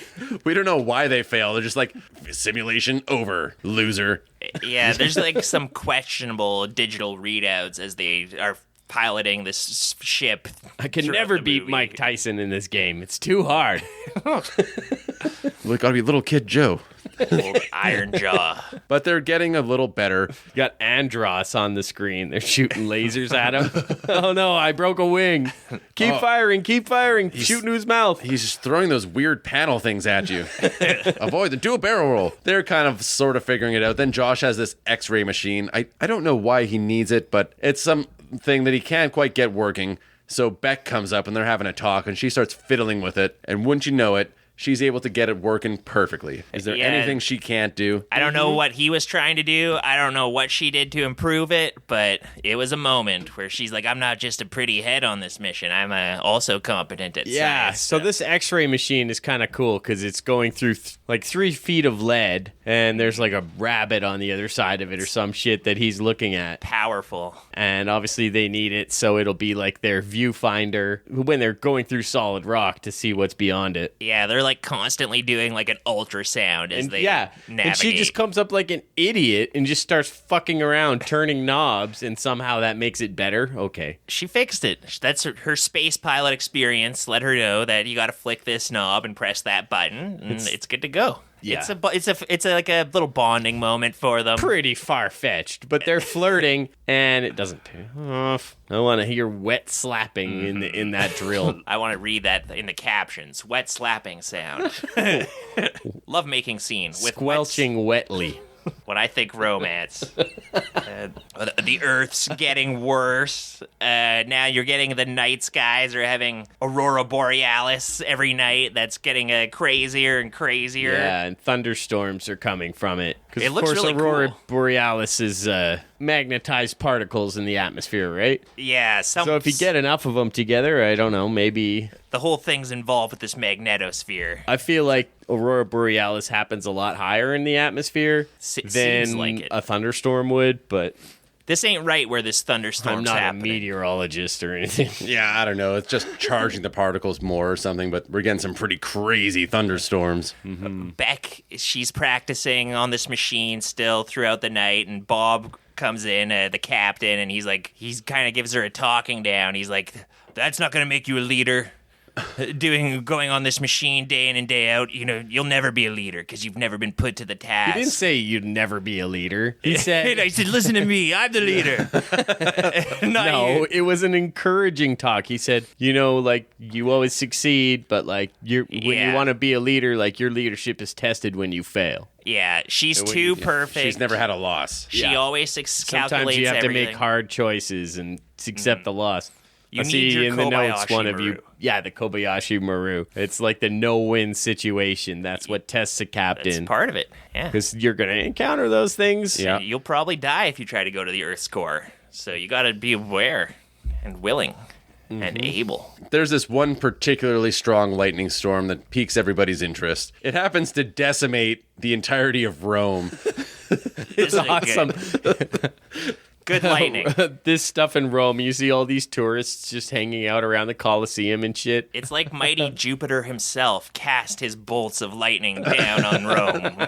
Yeah. The entire Sailor Jupiter, maybe even. Hey. the Colosseum lights up please. like a VLT machine or something. Yeah, this guy's like trying to pour an espresso, and the espresso machine gets turbocharged, and just bolts of electricity are coffee. flying everywhere. It's very mysterious lightning, the things it's doing. Like, it messes with the TV, and the guy goes to turn the TV off and gets These shocked. Italians, they want to watch soccer, right? Yeah, football. They're really upset when they can't. They just want And to then the drink Colosseum macchiato. just explodes like a fucking nuke hit. It's awesome. It is. It's like Independence yeah, Day it's with the yeah. White House blowing up. It's just... It's so absurd. Yeah, I laughed my head off at this scene. I love watching landmarks get exploded by lightning. If you got a landmark, it's going to get blown to smithereens. That's this movie's MO. So they've got to go. Now that with the Colosseum gone, they got to go, go, go.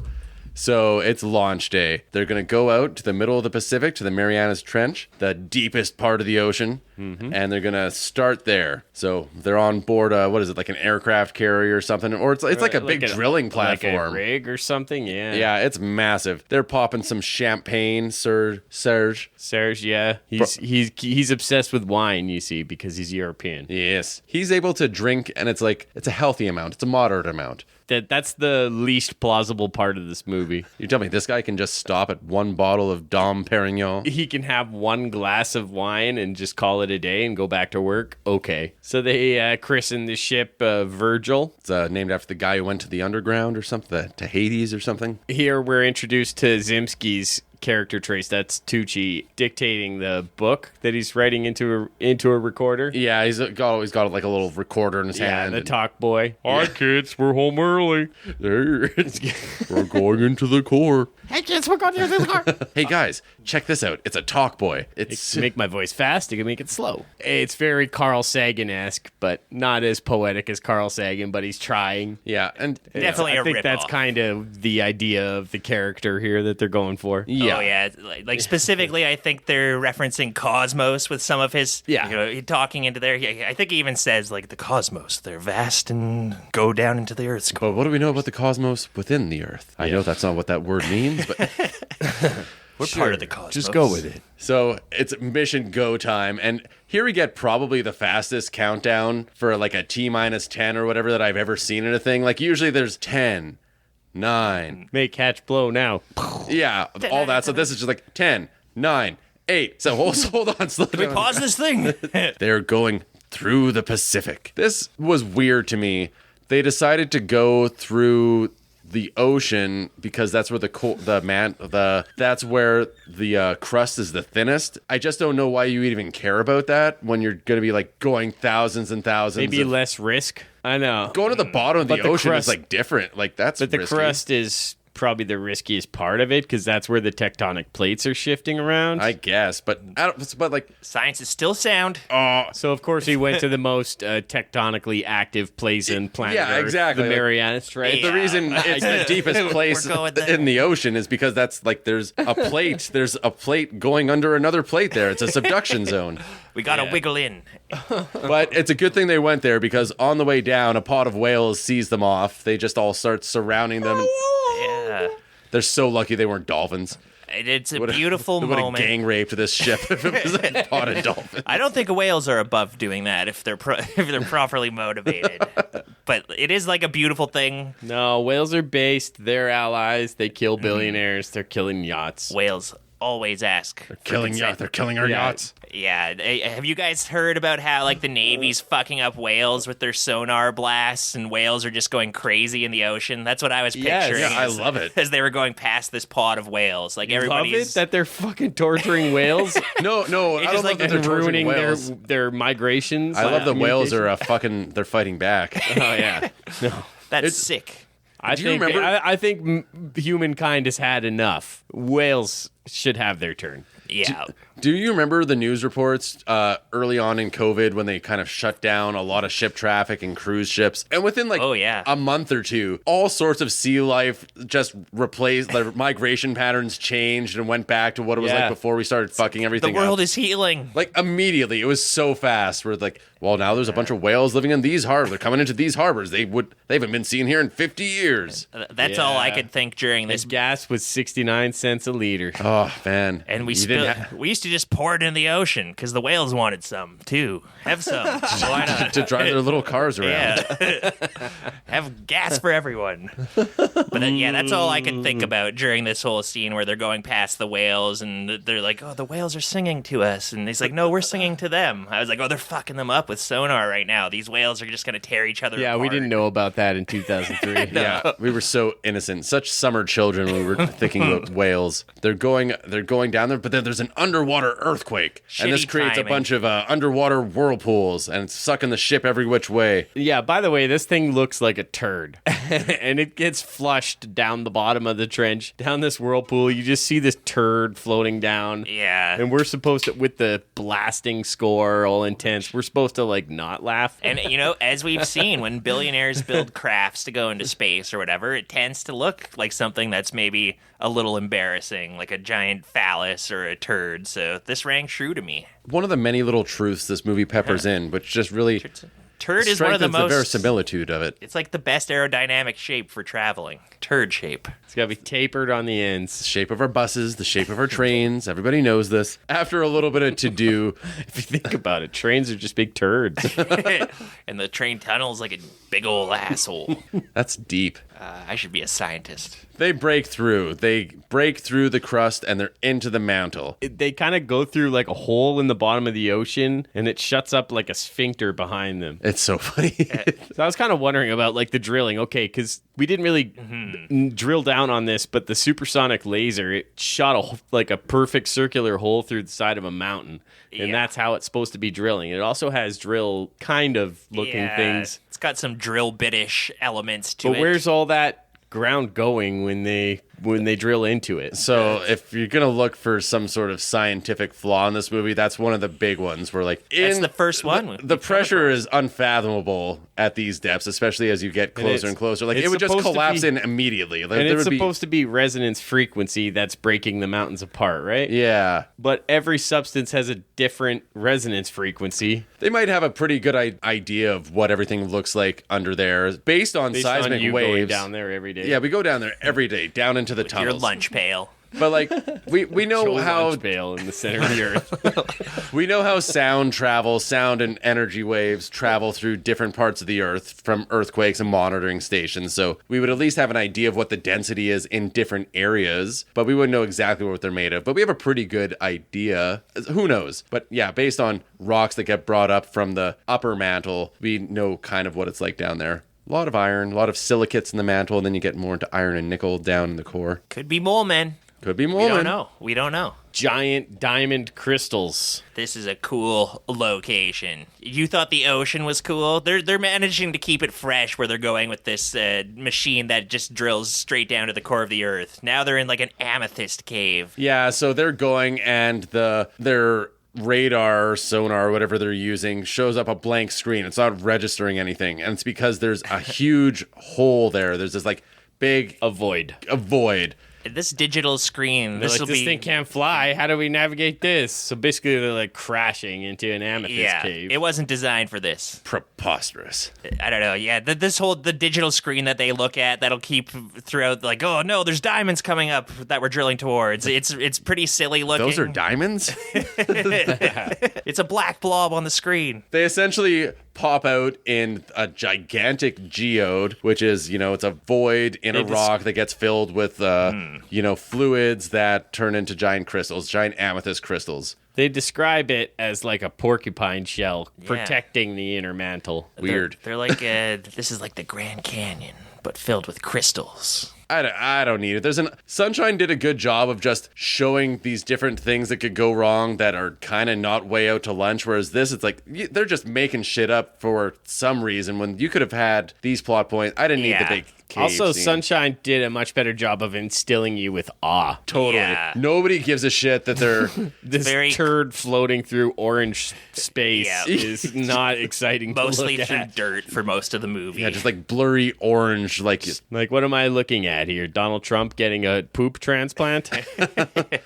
It's impacted. His colon is impacted. I didn't like that. Impacted bowels. Use the sound waves. But they're stuck. They've run aground and they've crashed into a giant amethyst that's blocking up their laser blaster thing that they have at the front of the ship. So they've got to get out, and it's a good thing their suits work. And I think one of them says, like, oh, good thing these suits work. So they're trying to figure out what's going on there. We didn't have time to test it. As they go out, they're trying to figure it all out. What their little turd hole at the top of this big cave here starts to leak mantle goop down inside and starts burning everything Risky around business. them. That is not how that works, but we'll just move right along here. They got to work fast because they've got to dislodge that big crystal so they can keep drilling, baby. Before the mantle goop comes. We have 15 minutes until the lava gets us. What do they need? They need to get some kind of saw to cut this thing out, don't they? And Delroy Lindo's got the Dr. Buzz. He's Braz. like, I gotta cut the saw. I gotta cut the thing out of the hole. The amethyst out of the propeller. Get the saw hole. It came through the magma goop hole, and now it's in the saw hole. So now they've got to figure this out in short order. It's run out of oxygen. Their saws run out of oxygen to power it. So Josh unhooks the oxygen tank from his suit and powers it to the saw. And So magnanimous. yeah, he almost kills himself saving everybody. Okay, is that what he was doing? I thought he was like giving Delroy Lindo. He like noticed Lindo's hose was torn, and he was like, "Oh, I'm gonna hook my hose onto him." And then Bob to his friends. Bob. A big drop of molten lava lands on his head, and it kills him. Yeah, it just kills him instantly. He's just like, we're all good. We're Yeah. saved. Mid-sentence just gets burnt to a crisp. That's why he's the leader and Beck isn't, because he knows that you can't win them all. Sometimes a lava drops and kills you instantly. Yeah, I knew when he gave that speech to Hilary Swank that he was fucking first to go dead ass meat. Yeah, it's a dead meat speech if I've ever heard one. Yeah. He summoned it. So yeah, he gets a particularly bad case of molten rock to the head. They've dislodged the big crystal. They're back in the ship. The cave is being filled with magma, and so they're able to start drilling. Josh is back in the ship. He wakes up. Drill, baby, drill. They got a bit of damage. Their cooling system's on the fritz, but it's not that bad. We've got some good news and we got some bad news. And they say, it's like, well, the cooling system's kind of fucked up. It's like, oh, that's not bad. That's the bad news. And Bob's dead. Oh, that's fine. I didn't know him that well. He wasn't really tied into my character journey, so he was more It involved. should mean a with little Swank. bit more oxygen for us. Yeah, exactly. Nobody cares about the oxygen. Michelle Yao's not on this mission. Thank God we lost some weight. The ship can go faster through the mantle. And Beck's like, Bob would want us to complete this mission. It's like, No shit, lady. What were we going to turn back? yeah.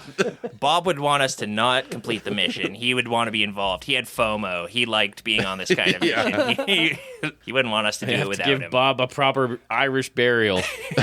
We get our second dead meat speech of the movie where Serge is like, you're thinking about saving 6 billion people. That's too much. I'm just thinking about saving 3 people. See, my wife and kids, that's who I'm doing this for. You know, sometimes you just got to make it small. You just got to think about the people that you're close to. Personalize the stakes a little. It gets a little overwhelming. It's a good thing that this guy who has a wife and kids definitely isn't dead meat.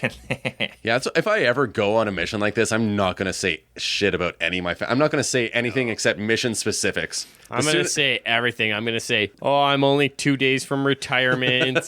Yeah. My wife and I saved up a nice big nest egg. You're We're going to toast. travel around the world in our RV. Finally going to get that fishing boat. Yeah. I'm going to do reverse Be the psychology. deadest meat. I'm going to be like, I wish I was dead, and I hate the earth, and then the fate won't come after me. So out of the deaths in this movie, which one how would you want to go out? Ooh. Not like Braz, I'll say that. No, Brazz's is the worst. I wouldn't mind a magma rock to the head. I wouldn't mind Tooch. That would be good because it's quick and No, painless. Tooch's is the best. Yeah, for sure. He Yeah, he went down good. inches away from a mega thermonuclear blast, like you could not die That's quicker or quick. cooler. Yeah. And he was having a good laugh about You're it. vaporized before you even feel it. Yeah, vaporized because he's at a big turd ship. So Poo-poo. It's a poo-poo movie. it's a poo-poo. Is it a ship or is it a shit? That, I'm captain of this shit. I mean ship. I'm acting captain. I've Battle lost shit. The shit. You screw up once on day one, you lose the crew for the rest of the mission. You got space madness. I'm the captain now. Look at me. Yeah, Beck's pretty impressed by Josh's heroism. She's like, "Say, maybe this relationship between us won't go anywhere." Yeah. So they're on day 2 of the mission. They're coming up to the mantle core interface. Those in the know would call it the D double prime layer. It's What a you layer where say? things get wonky. The D double prime layer. You're making that up. No, it's true. So this is like the Twilight Zone layer. There's like just a bunch of different changes in the properties. It's like a sharp contrast between the areas above and below, and it's just sort of like a transition zone, but the transition zone is another part of the mantle. So this is the D double prime layer. I think it came from like they wanted to call it the D prime layer, but there was already a D prime layer, so it was the D double prime layer. I gave your mom the D double prime. Bro, you give her the Yeah. you pull the D double prime out on her. That's your ass. It could be totally made up what you're saying. This is a bro have no way podcast of- now. I've got a magma hole for you. My Right here. I got off topic, but my kid's saying bro a lot, and maybe some other boys around there. I keep telling him, don't say that. Fox says it all the time. Don't too, say and I don't bro. know where he gets it from. I'm like, don't say that. Just don't. Bro, come on, bro. Discipline him. I'm like, especially don't say it to me. I'm don't your say paw. it. He's like, why? It's not a bad word. And I'm like, it just sounds bad. It just makes you sound like you're a bad and annoying kid. It's just we just inadvertently make fun of you because you keep saying that word.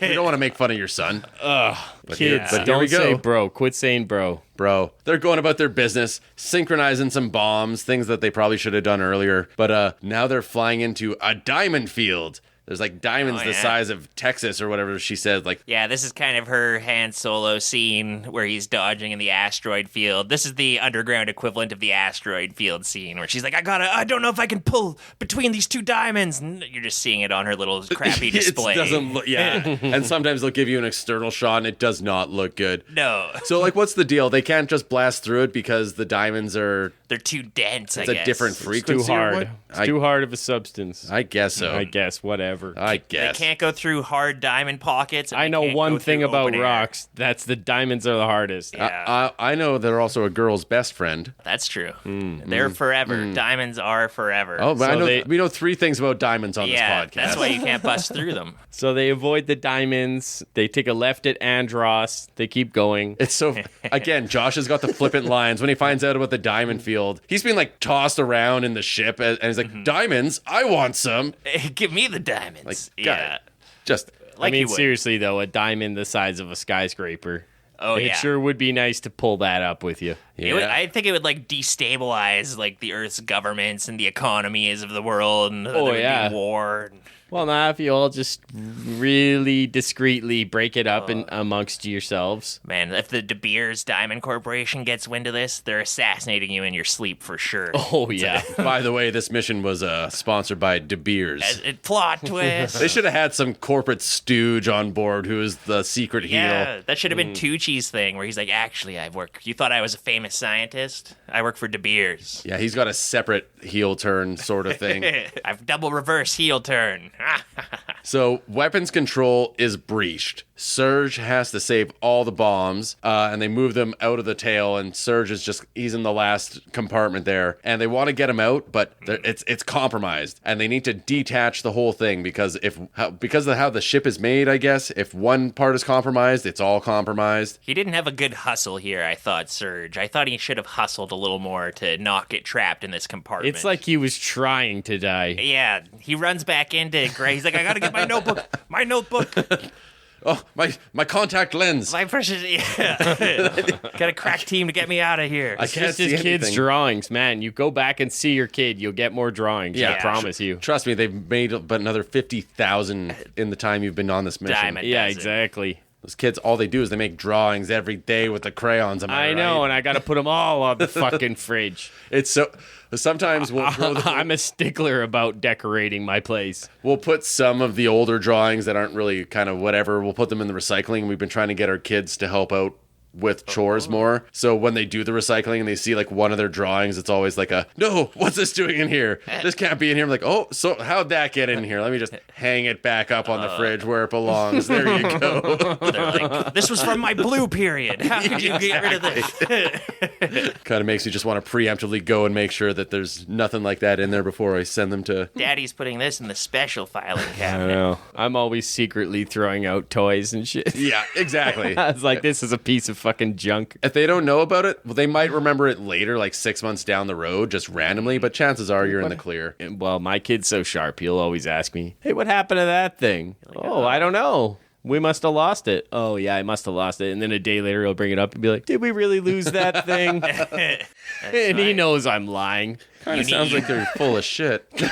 I'm pretty sure you threw that out. Bro, don't bullshit me, bro. Bro, You got to invent what like the fuck, bro? a nice house gremlin or something. Be like, oh, the house gremlin must have taken that son. That's the way. And if you misbehave, maybe he takes you. That's how my parents did it. That'll scar him. In the cockpit, Beck's got to make some pretty tough decisions. She has to separate the tail and sacrifice Serge, but she's having a hard time with it. But she ultimately stands pat, separates it, and Josh is watching Serge be crushed alive in like the funniest way possible. It's just like somebody's just kind of like gently like pushing a bookshelf over him. Like every time they cut back to him, he's just like a little more crowded in his thing. And it's like, I'm still more crushed. I loved because they're looking at it kind of on a camera, and he's like, "Oh, I'm getting more and more crushed," and it looks like there must be some PAs just kind of pushing stuff in front of the camera. things are falling on. It's like, oh no, and They're it like really goes on and on. Yeah, like there's people just off camera throwing bolts at him and stuff. There's a few good fun death scenes like that throughout. Where it's like, oh, that would be a fun day as an actor getting to do this. It's actually pretty sad. It wouldn't have been that sad if we didn't have that conversation with him 2 seconds ago. I have a family who miss me These greatly. movies have to be as emotionally manipulative as possible. Yeah, he never mentioned his family once before. He just like brings it up right before he dies. It's just like, I sure do love my wife, though. yeah. Yeah, it's like everybody loved it when Bruce Willis sacrificed himself in Armageddon. What if we did that 10 times in the core? Yeah, a couple too many heroic sacrifices. So Josh isn't too happy about it though. Him and Braz walk in. I don't know if you guys caught this, but like Josh is wearing like a denim, like a Canadian tuxedo. He's got like a jean jacket on and like jeans and like like he's in his civvies. And I don't know what people are wearing on this mission. I guess I want them all to be wearing jumpers, space jumpers all the time. But this is the only time they're just in street clothes to tell Beck off or Yeah, they should be dressed up like Eddie Murphy in Raw. totally. Yeah. Just like, A jumpsuit. Nice yeah, leather, red. Yeah, or like Yeah, the red X-Men in the painted first on. X-Men movie, like those black outfits. That's Yeah, kind of what I do expect for these movies. Like, I'll give Sunshine a pass because they're gone for like it's a years long mission. But for this, I kind of want them to be in their flight suits the entire time. Yeah, a little Yeah, get it professionalism, together. please. Some I decorum. don't need my core drillers looking like Rousdower. No, like janitors. Yeah, come on. What are you, a bunch of holodeck moppers? Or are you core drillers? Yeah. So Josh, he lets her have it, but then they kind of get over it. Now we're at the 35-hour mark of this podcast, of their mission. They're 1,900 miles down. Counting down. There's so much movie left. I know. They're still there. We got to speed it up. What part of Okay. the mantle are they at? Well, now they're approaching the D double prime layer. Josh is being a pouty little baby. Now they're running into emeralds. They've breached into the core. Good news, we're through the mantle. But they start going super fast because it turns out that it's not made of what they thought it was made of. This is going to affect their bombs. Since it's less viscous or whatever, the energy isn't going to propagate properly. Oh, it's the energy. It's not because bomb timers. It's like everything's just going to like... The chain reaction Trickle wouldn't out, work yeah. the way they want it to. Yeah. So they kind of do a little bit of like explaining. Good enough for me. Yeah. There is like a time component involved too, because at one point, Hilary Swank is like, we need to get this down to the minute and make sure these bombs are dropped just in the right place too. So they're good at building the stakes. I'm bad at understanding them, but they're stakes. Yeah. So this whole time, they've had perfect radio communication with the people up top. Dubious. Yeah, I'll say. Have you ever tried making a Cell phone call in in a fucking like under a train track? Like not Took even the a words full right on out of my tunnel, mouth. just like under a bridge. If you're near a large tree, it's gonna fuck up your day a little bit. Thank God we built our radio antenna out of unobtainium. Pretty much. But yeah, they find out that the plan is gonna work. Tucci calls fucking what's his name, mustache guy. Tucci calls Jenkins up. I'm bad at using the names in this one because everybody's just such a face. Both these movies are just like I've been breaking the rules on. Normally we like to say the actors or the character's name, but Yeah, I don't even know what. it's like that's Fred. Cillian Murphy, that's fucking Richard Jenkins. Yeah. Like I don't even know what Jenkins' name in this is. Everybody just calls him General. But Yeah, he's a general. That's all Tucci's you like need to General know. Jenkins. Destiny is a go. We don't know what that means, but something's happening. Destiny mysterious. First reference. Yeah, so now Tucci has to break down what's happening. We find out that maybe this whole core thing falling apart might actually be our fault. Yeah, could there be some nefarious secret mission that happened behind the scenes? Yeah, turns out Project Destiny was a Deep Earth Seismic Trigger Initiative, Destiny. Kind of a fun little acronym. They found out the Russians or some enemies. acronym. Yeah, Yeah, not it's a bad. pretty good one. It's pretty handy. The Russians were playing with earthquakes and they wanted to beat them to it. So they have this whole plan here. Obviously, everybody on the ship is not happy with finding out about this. They're like, you bastard, you did this. And he's like, mutually assured destruction, it's called. We need to, a man, ever since time immemorial, needs to have equal weapon to their enemy or something. Mutually assured destruction. MAD. Good acronym, he says. Sums it all up. So yeah, they have a plan where basically it can't be black and white. Like Destiny's just gonna, I don't really know what, like hopefully restart the core, but they don't know if it's gonna work, but it's gonna kill them or kill a bunch of other people or something. Yeah. It's not a good plan. Their plan B, It's a throw a bunch of shit at the problem and see if it fixes itself Explode kind it of plan. good. What about plan C? Do you ever think about plan C? What about plan C? Yeah. They Maybe we can carry on and restart the core somehow. that's how we do it. no, we can't. we We don't can't- have enough bombs. I told you all. And now Tucci, he's fucking losing his shit. He's like, Yeah. I'm not going along with your fucking crazy plan.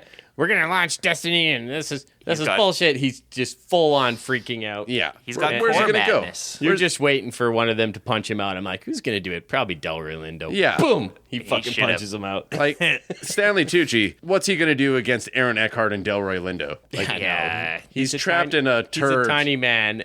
all your braggadocio. He's a tiny man. He's a real Mark Week.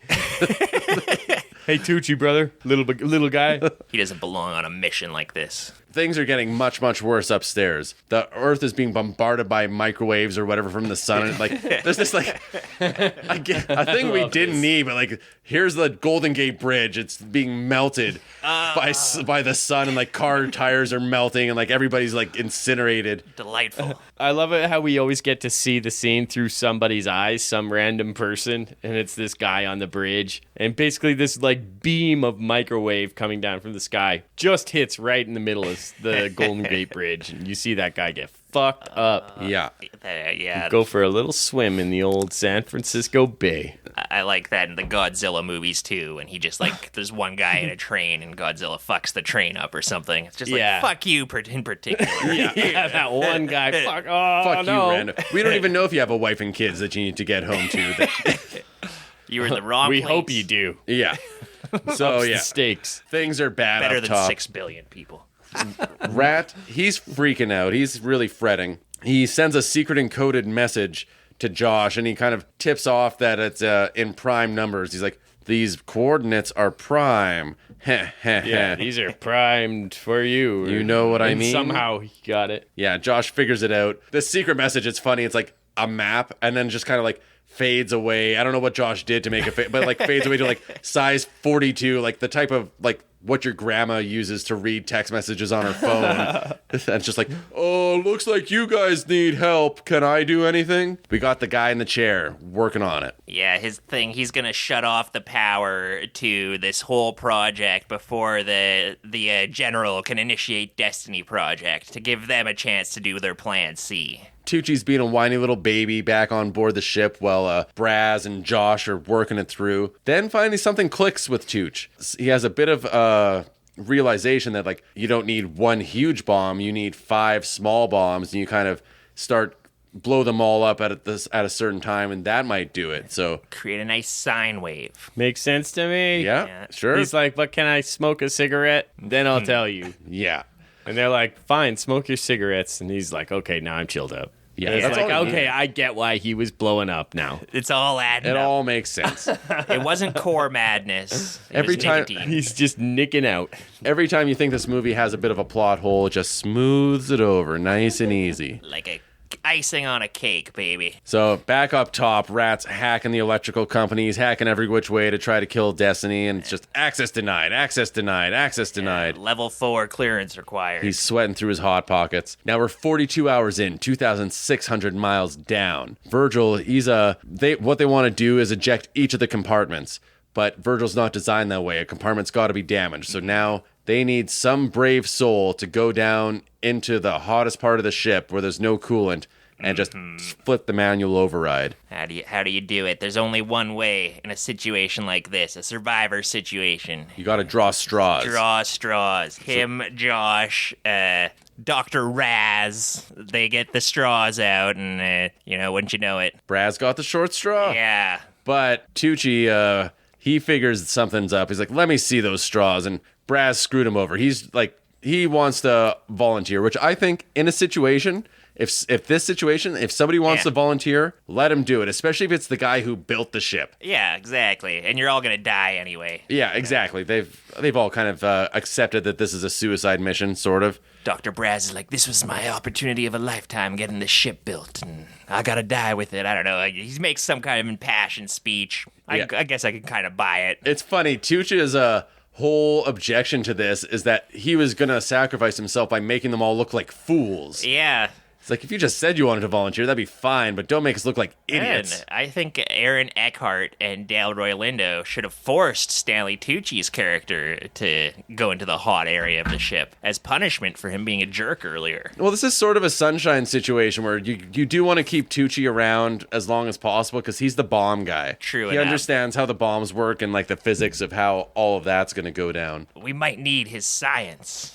Yeah, he's got strong kung fu with the science. So Braz is suiting up. Just as he's going down, Tucci comes and makes amends. He says it's a hell of a ship. I would have liked to have built it with you. You could have hugged the man. They do have Braz hugged everybody else. They do a handhold thing, which is very dramatic. Stanley Tucci, Braz just holds out his hand, and Stanley Tucci grips it, and they hold hands for a second. To be fair, the last contact they had, Braz popped him in the mouth. Yeah. So holding hands is a step in the right direction. Yeah. This was a good scene. I love a good like suicide mission. Everything. Self-sacrifice. And I hated it. It was so, it was just so rough. Yeah. I didn't like seeing Delroy Lindo get this. This So, is the most it brutal is- death. Yeah, he's like wrapped in his tinfoil suit. He's and got this hatchet in his hands. Yeah, it lights on fire immediately. Yeah, it just like turns to goo. Yeah, his needs feet to- are melting to the floor. It's like 9,000 degrees or whatever in there. It's super hot. Seems unpleasant. Yeah. So he's got to go pull the switches. It's brutal. It really holds on it, and he dies, and he dies as a melted pile of goo. But he does it. Yeah, that's fucking horrible. What a horrible way to go out. It's His the glasses longest. are fucking breaking as he's like, he's really selling it too, because Delroy Lindo is like a really good actor. It was a good scene, but yeah, it was tough to watch for this movie. It looks more realistic than a bunch of PAs shoving bookshelves onto him too. It's Yes, really way more visceral. they did a good job on that. So He had mission to go. accomplished though. Now they can decouple all of the chambers as they need to. So now they've started doing it. This is kind of funny because like Braz just died like 2 minutes ago, and Josh and Tooch, they're just like joking back and forth and like having a gay old time. Oh yeah, Like He died how he wanted to die. they've had 3 people die in the last day, and they're like, but like, a damn little me, gallows humor. damn me, too late. Too late. Rad has rerouted the power, so just as Destiny is about to go, something's gone wrong. It's Project Destiny is in Alaska, and somehow Rat rerouted all the power from that thing to Coney Island, New York. that's not possible. I can tell you with certainty that's not possible. He hacked the grid. They're not on the same grid. He hacked the planet. He hacked the planet. He did it because his kung fu is strong. Your kung says- fu is not strong. Your kung fu is not strong. Weak ass. Yeah, and Jenkins comes to check on him, and he's playing Pong, and he's like, "What's up?" He's like, Classic Pong. Got away with it. Surprised it wasn't solitaire. He's but- kind of like the Yeah. Ferris Bueller, and Jenkins is the mean principal. Pong is like the 70s, 80s reference. Solitaire would have been the solid 90s one, which is where this movie seems to take place, is the 90s. I think it was written in the 90s maybe and kind of got bumped back a few the movie years. is so 90s. The general doesn't know that, though. He doesn't know they should be playing it, that Pong is hopelessly outdated. For What were we playing in 2003? Like Half-Life? Counter-Strike? Neopets. sounds He should have been about checking right. his Neopets account. Oh, yeah. Yeah. 03, I mean, we were playing Halo. Oh, yeah. Driving those war dogs I mean, around, that was on Xbox, but shooting grenades at one another. oh, yeah, I was playing Counter-Strike in 03. Hell yeah. Yeah, this movie's so fake. I'm not a Pong man. I was hacking the world. On E-Bomb's world, I mean. Yeah. Your kung fu is so strong. So back on the ship, yeah, Josh and Tucci, they're having a laugh, and they realize that there was a mistake in the calculations. It's like, oh, surely you took into account the G-flux magnetometer, blah blah blah. It's like, whoa, I forgot that. The G-Plux magnetometer, I set that to 800. No, it should be at 600. We need to stop the bomb timers right now. The last bomb needs to be more powerful. They need another 11 kilograms of plutonium. Yeah. Anybody know where to find that? There's got to be some of that floating down around the diamonds and the mantle, doesn't there? Turn around, go back up there. No, they got to do this now because things are degrading rapidly. But it turns out the one place they can get the plutonium is from the ship's engine, I think is what they decided on. Yeah, they need to get the fuel the rods coolant out of the engine and then put it in with one of the bombs to increase the size of the explosion. Well, what they actually... they have a fissile engine. I don't entirely know. Like, It gets a little glossy I was at the end here. I was some a of this. little bit. I zoned out or checked out. I was like, wait, what? I don't know anything about how nuclear bombs really work, but I don't think that if you just throw in a bunch of extra plutonium, it makes Yeah. a powerful bomb. It's not like just throwing right a about- jerry can onto a fire. It's a little more complicated than that, I think. But Yeah, it's not like grating Parmesan onto your salad. It's, you don't just like toss Oh. plutonium onto your bomb. and Too make much it better. plutonium. plutonium salad for dinner again. Just say when. You know it gives me heartburn. Eating it with your third arm. So they're doing this, and like things start to get a little rocky, and one of the bombs goes loose, and it winds up pinning Zimsky, Tucci to the wall, and Josh has got it. He's on his own. He's got to go get the plutonium, and Yeah, Josh is pinned, and then he gets it off him, and because the ship's rocking back and forth, and they're trying to Yeah. tell Hilary Swank over the comms, but the comms are fucking down. She's like, I can't hear you guys. you'd think they would have And trained they're how like, to. stop and fucking stop moving around, and then Tucci's foot gets crushed pretty bad by the bomb. It's pretty fucking gnarly. Yeah, it looked pretty painful, Gotta go. Gotta leave him. but yeah, Set up the last bomb. Josh goes, pulls the fuel rod out, burns his hand up real bad, and throws the plutonium next to the other bombs. Like, that ought to do it. A little bit of extra seasoning. Yeah, exactly.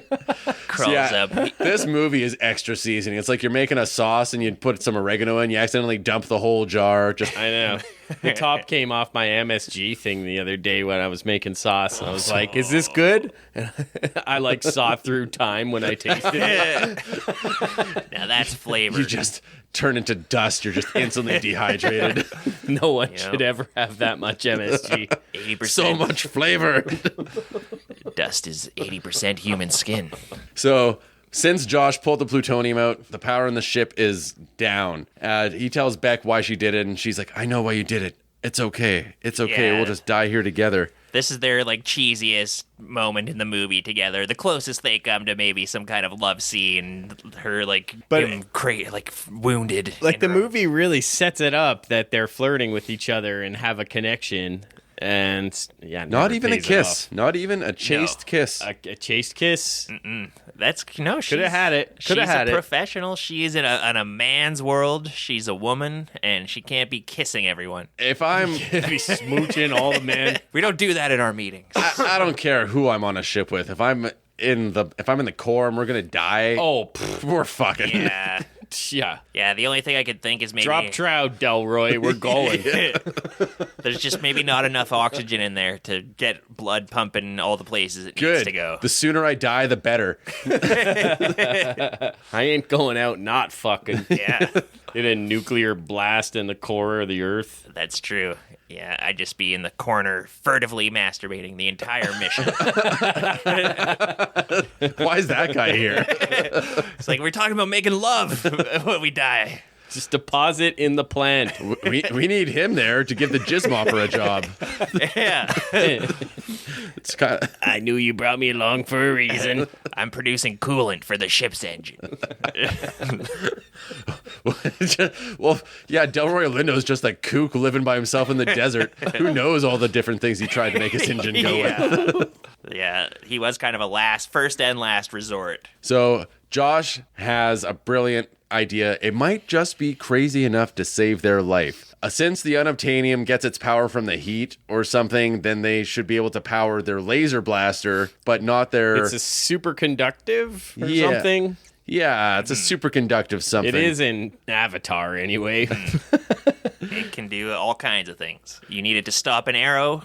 It can do that. You need it to send out a radio message. It can do that. Convert the heat to energy, and the heat from the core should be enough to power the The impeller. impeller. That's what they call it. Yeah. That's right. That's their special fancy thing then. You might be familiar with an impeller if you've ever used a garburator. That's what those things are. Oh. But I don't fully understand it. But yeah, it's enough. It's enough to get them out of there. And so what they want to do is use the power from the nuclear blast to propel them out of the core, and then they just got to keep riding that momentum train all the way to the top, baby. And here we get Tooch's send-off. He's dictating to his recorder again. Yeah, he's doing the whole poetic thing. It's like, what the hell am I doing?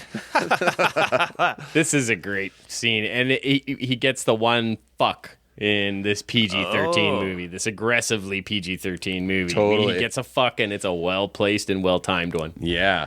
He's What just the like, fuck am I doing? And then he just laughs his ass off. Yeah, good final guy about to Yeah. die, You insane s- person laugh. Yeah, you see the timer ticking down, 3, 2, 1, and boom, he's vapor. One thing this movie does maybe better than Sunshine is everybody during their send-off, they get like a minute. Like sometimes it's too long, but they get a minute to kind of say their goodbye to the movie, except for Bruce Greenwood. Yeah.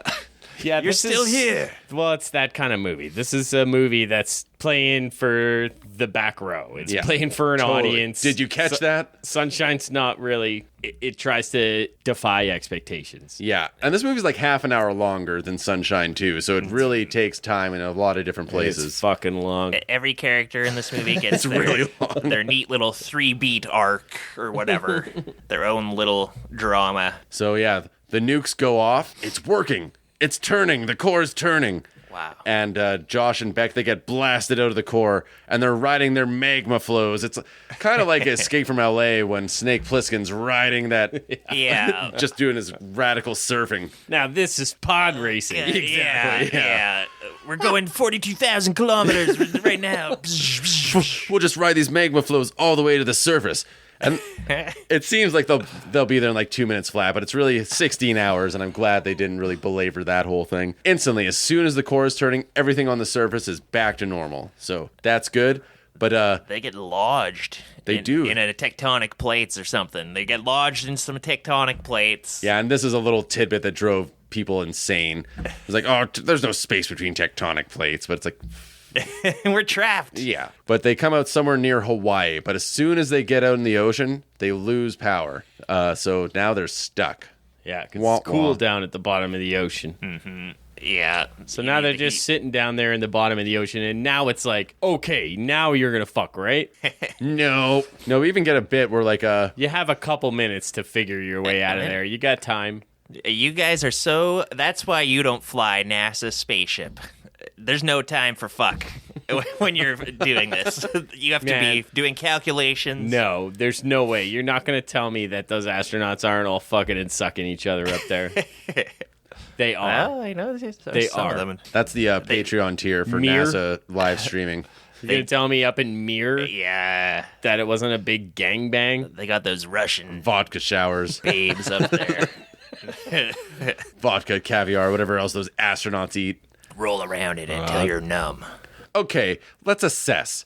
We've got no communications. We're probably 800 feet down, but we might as well be 800 miles. We're in an unobtainium cigar tube, turd tube, with the sonar signature of a rock.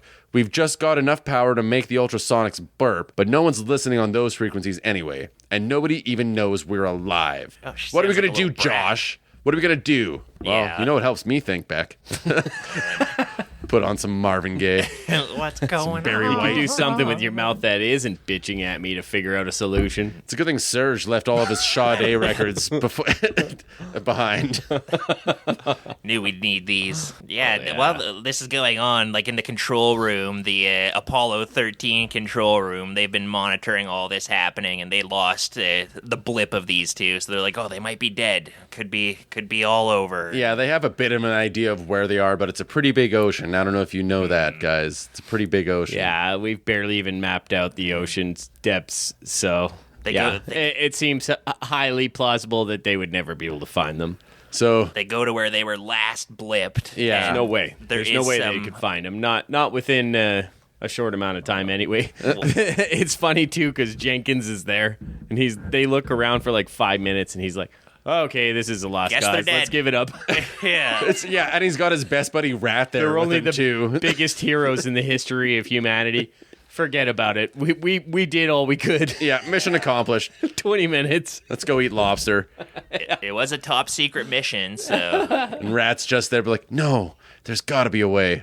And this guy, like, you're done. Your job in the mission's done. You don't need to be here. yeah. Like, in fact, you've been messing around on this mission the entire you're time. playing video no, games. They would have executed Rat by now.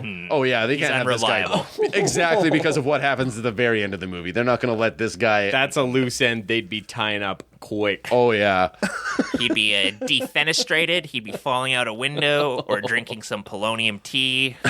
It would not be going Yeah, well. for whatever that shit is that Putin gives anybody who crosses him, that little poison. special, daddy special medicine, Particularly bad case of falling down an elevator shaft. landing on some bullets. So Rat's off, just like crying on the flight deck, and then somebody hears mention about whales. They're picking up whale noise, and I love this ensign who's just like in the background is like, oh yeah, this is the whales. They're a little off their usual course. Like he's like, I know everything about all the whales in this particular Yeah. neck of the woods. That's Bob the whale. He doesn't usually sing this low in the ocean. But Rat's like, whales, porpoises, band of sex fiends in the ocean. I know the answer. Prime numbers. Yeah. They've been using the poop-shaped ship to communicate with the whales, sing with the whales with the sonar seismic blaster. And so that's why the whales are... But I thought their ship was out of power. How are they using that? Because they have just enough power to make an ultrasonic burp. Oh, okay. Thank you. Yeah. Which is wasn't clear how on that. that's how whales communicate. Once again, science checks Yeah. out. Perfectly sound.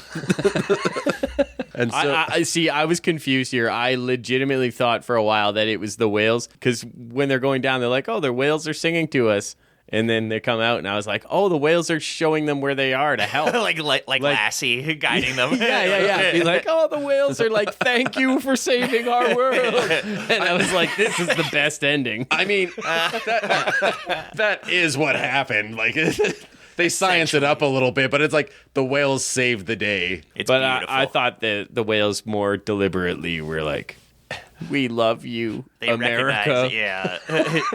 The whales were like, please make the Earth's core spin again. There's a band of whales humping a rock at the bottom of this particular chunk of the sea. Oh, we're not interested in that. Fire rockets, fire torpedoes at them. Make them stop. Luckily, they find him. They send some divers or submersibles down or whatever. They find him. They pull him up. And now we get their heroes, Beck and Josh. They're sitting on top of the ship and just kind of looking at the stars, talking about what they're going to do. Deep dish pepperoni pizza, green peppers, onions, extra mushrooms. Hey, Hey, I love it, a pizza he pie. loves it. Tony, That would sound good. I don't know if they had any food down there. Yeah, they never really covered that base, and no. You had time in the extended runtime of this movie. could have had somebody chewing on a power bar at some point. Yeah. Like, I'm thinking they wear suits that recycle their waste, so, Just like they those never have to waste still it. suits. Yeah. Yeah, the still suits. Serge, we brought lots of food. You don't need to keep eating your recycled shit and piss. We won't be gone that long. I have avocado toast. Ugh, no thanks. Sucking his own sweat up. It's a habit I got into, and it tastes good. It's an acquired taste.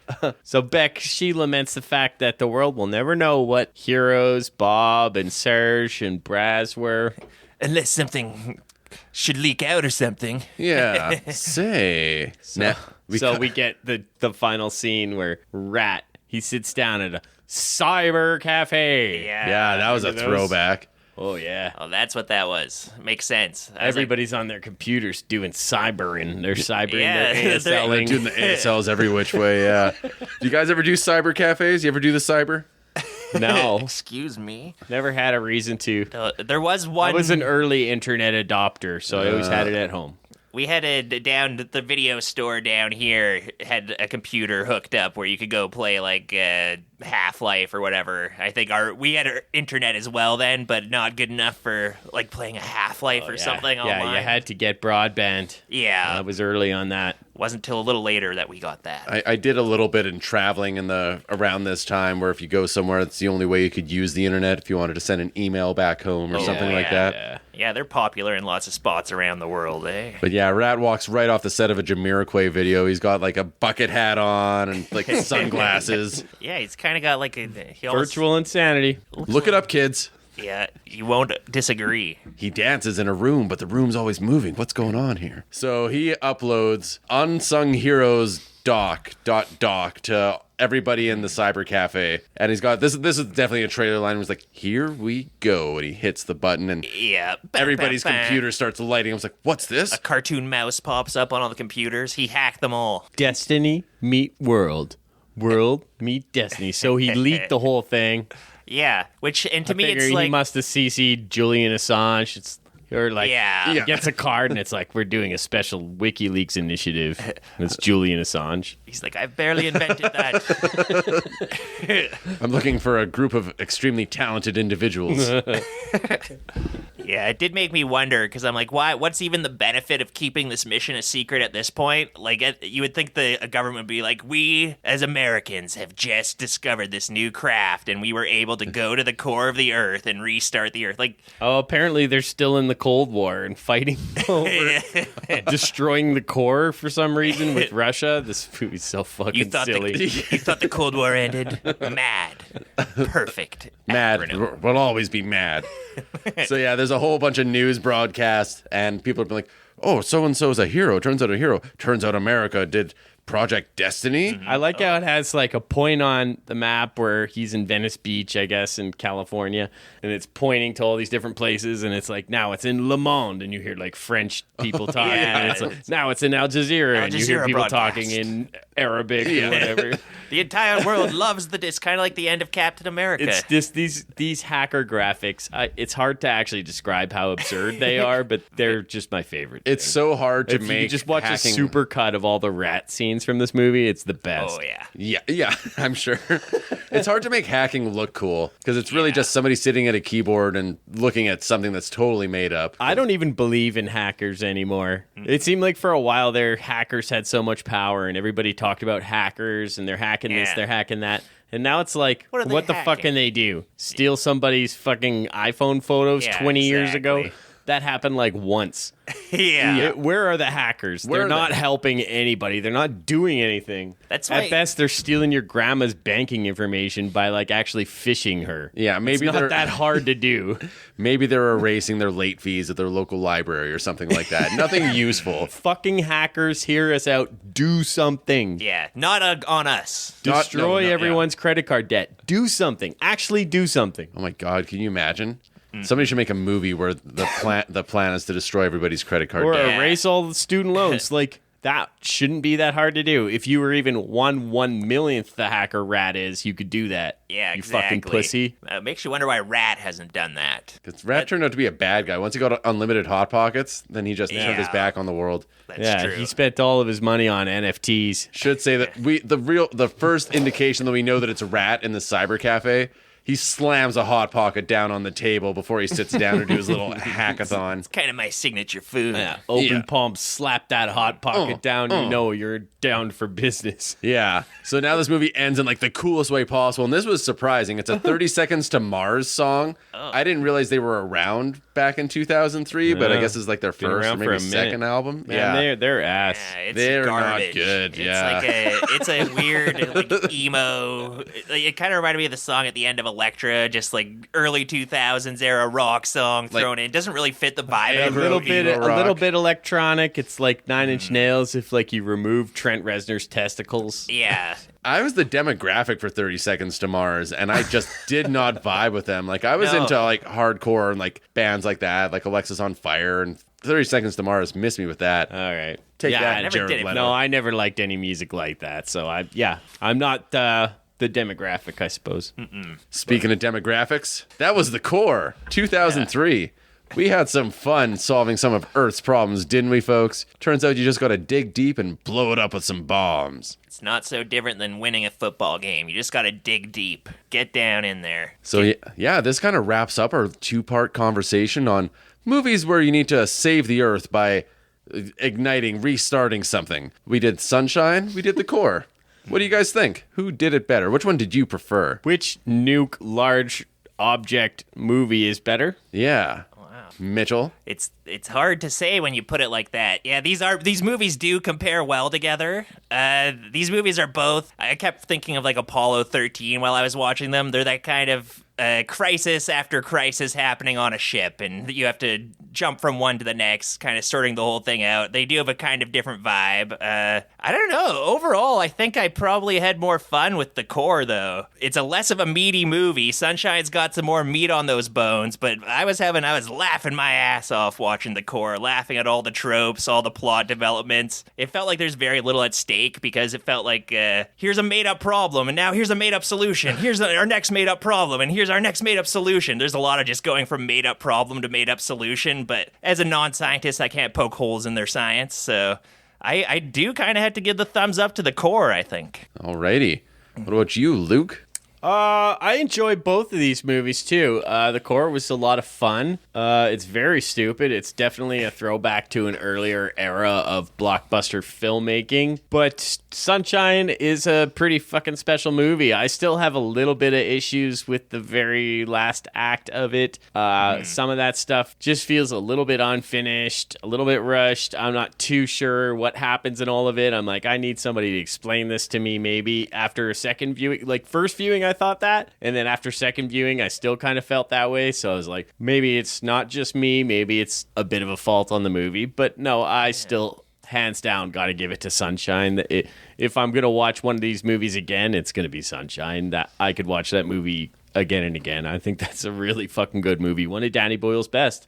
I do think But yeah, thumbs up to the core too. that would be a rich one to rewatch. I do want to rewatch Sunshine and see all these little philosophical threads that are going through it and how the whole plot ties together a little more. But thumbs up to both movies. Hell yeah, they're I'm a both- Sunshine guy though. I support it. Yeah, so it's split decision so far. I'll have to use my kung fu, which is strong, to kung fu split is this weak. vote. You're Mark Weak. So weak. Your kung fu is not Mark Strong. Can't you be Mark Strong? Yeah, the core. I see what you're saying, Mitch. Definitely a funner movie, but for me, that it just runs on. I feel the runtime with it because Very saggy in the middle. There starts to get a little repetitive in the middle. yeah, all those extra like you don't need that bloated. many crises. Like it's one after another. They could have cut out some and just kind of beefed it up in some other areas. Like the one thing I like about these movies is the inter-crew dynamic. You didn't get that much of it in the core, whereas Sunshine, that's probably its strongest suit for me. I thought it's an awesome sci-fi movie, but you really, like Alien, you really get who this crew is, how they all work, what their politics is like. You get a little flavor of everybody. Yeah. And I just really like the concept too, because it's the only movie where we're flying to the sun. Usually we're trying to fly away from it and go somewhere else. Yeah. So yeah. Super cool Counterintuitive. concept. And second time around, this that third act really worked a lot more for me. The first time it didn't really, do it for me too much, but this time, like, I like it. Now that I kind of expected it, I'm like, this is a fun twist, and I enjoyed it. And just Mark Strong going off and be like, we're all God. I am the God. I'm the last man left on Earth who can face God. Just like all that stuff. I always like really that worked stuff. for me. An So, egomaniacal God complex guy. They're always fun. yeah, I'm going Sunshine. Nice. So all right, looks By like it's split Sunshine. decision. Yeah. And I will say I would probably feel less forgiving of the core if I had watched Armageddon recently or something. Like if I had watched one of these other disaster movies. Oh, I take the core over Armageddon. Armageddon is nigh unwatchable. That's Is it? another one that runs really long too. I haven't watched that one in a long time. But yeah, this it felt a little fresh again after. It's just too much disaster It's a porn. little different than what's in the landscape right now for blockbusters. Yeah, for sure. Well, all right. So it's Sunshine. Thank you for listening to High and Low. If this has been something you like, why don't you tell a friend? Surely you have a friend. Go tell it on the mountain. Go tell it on the mountain. Tell it from deep inside the Earth's core. That's where tectonic plates go. Shout it on high, high and low. Shout it on high, shout it low. Up and down. How's your kung fu? Is it weak? Yeah. Is it Mark Strong? Or are you a weakling? We only want strong kung fu artists. If you know anybody who has some strong kung fu, maybe this is the podcast for them. Yeah.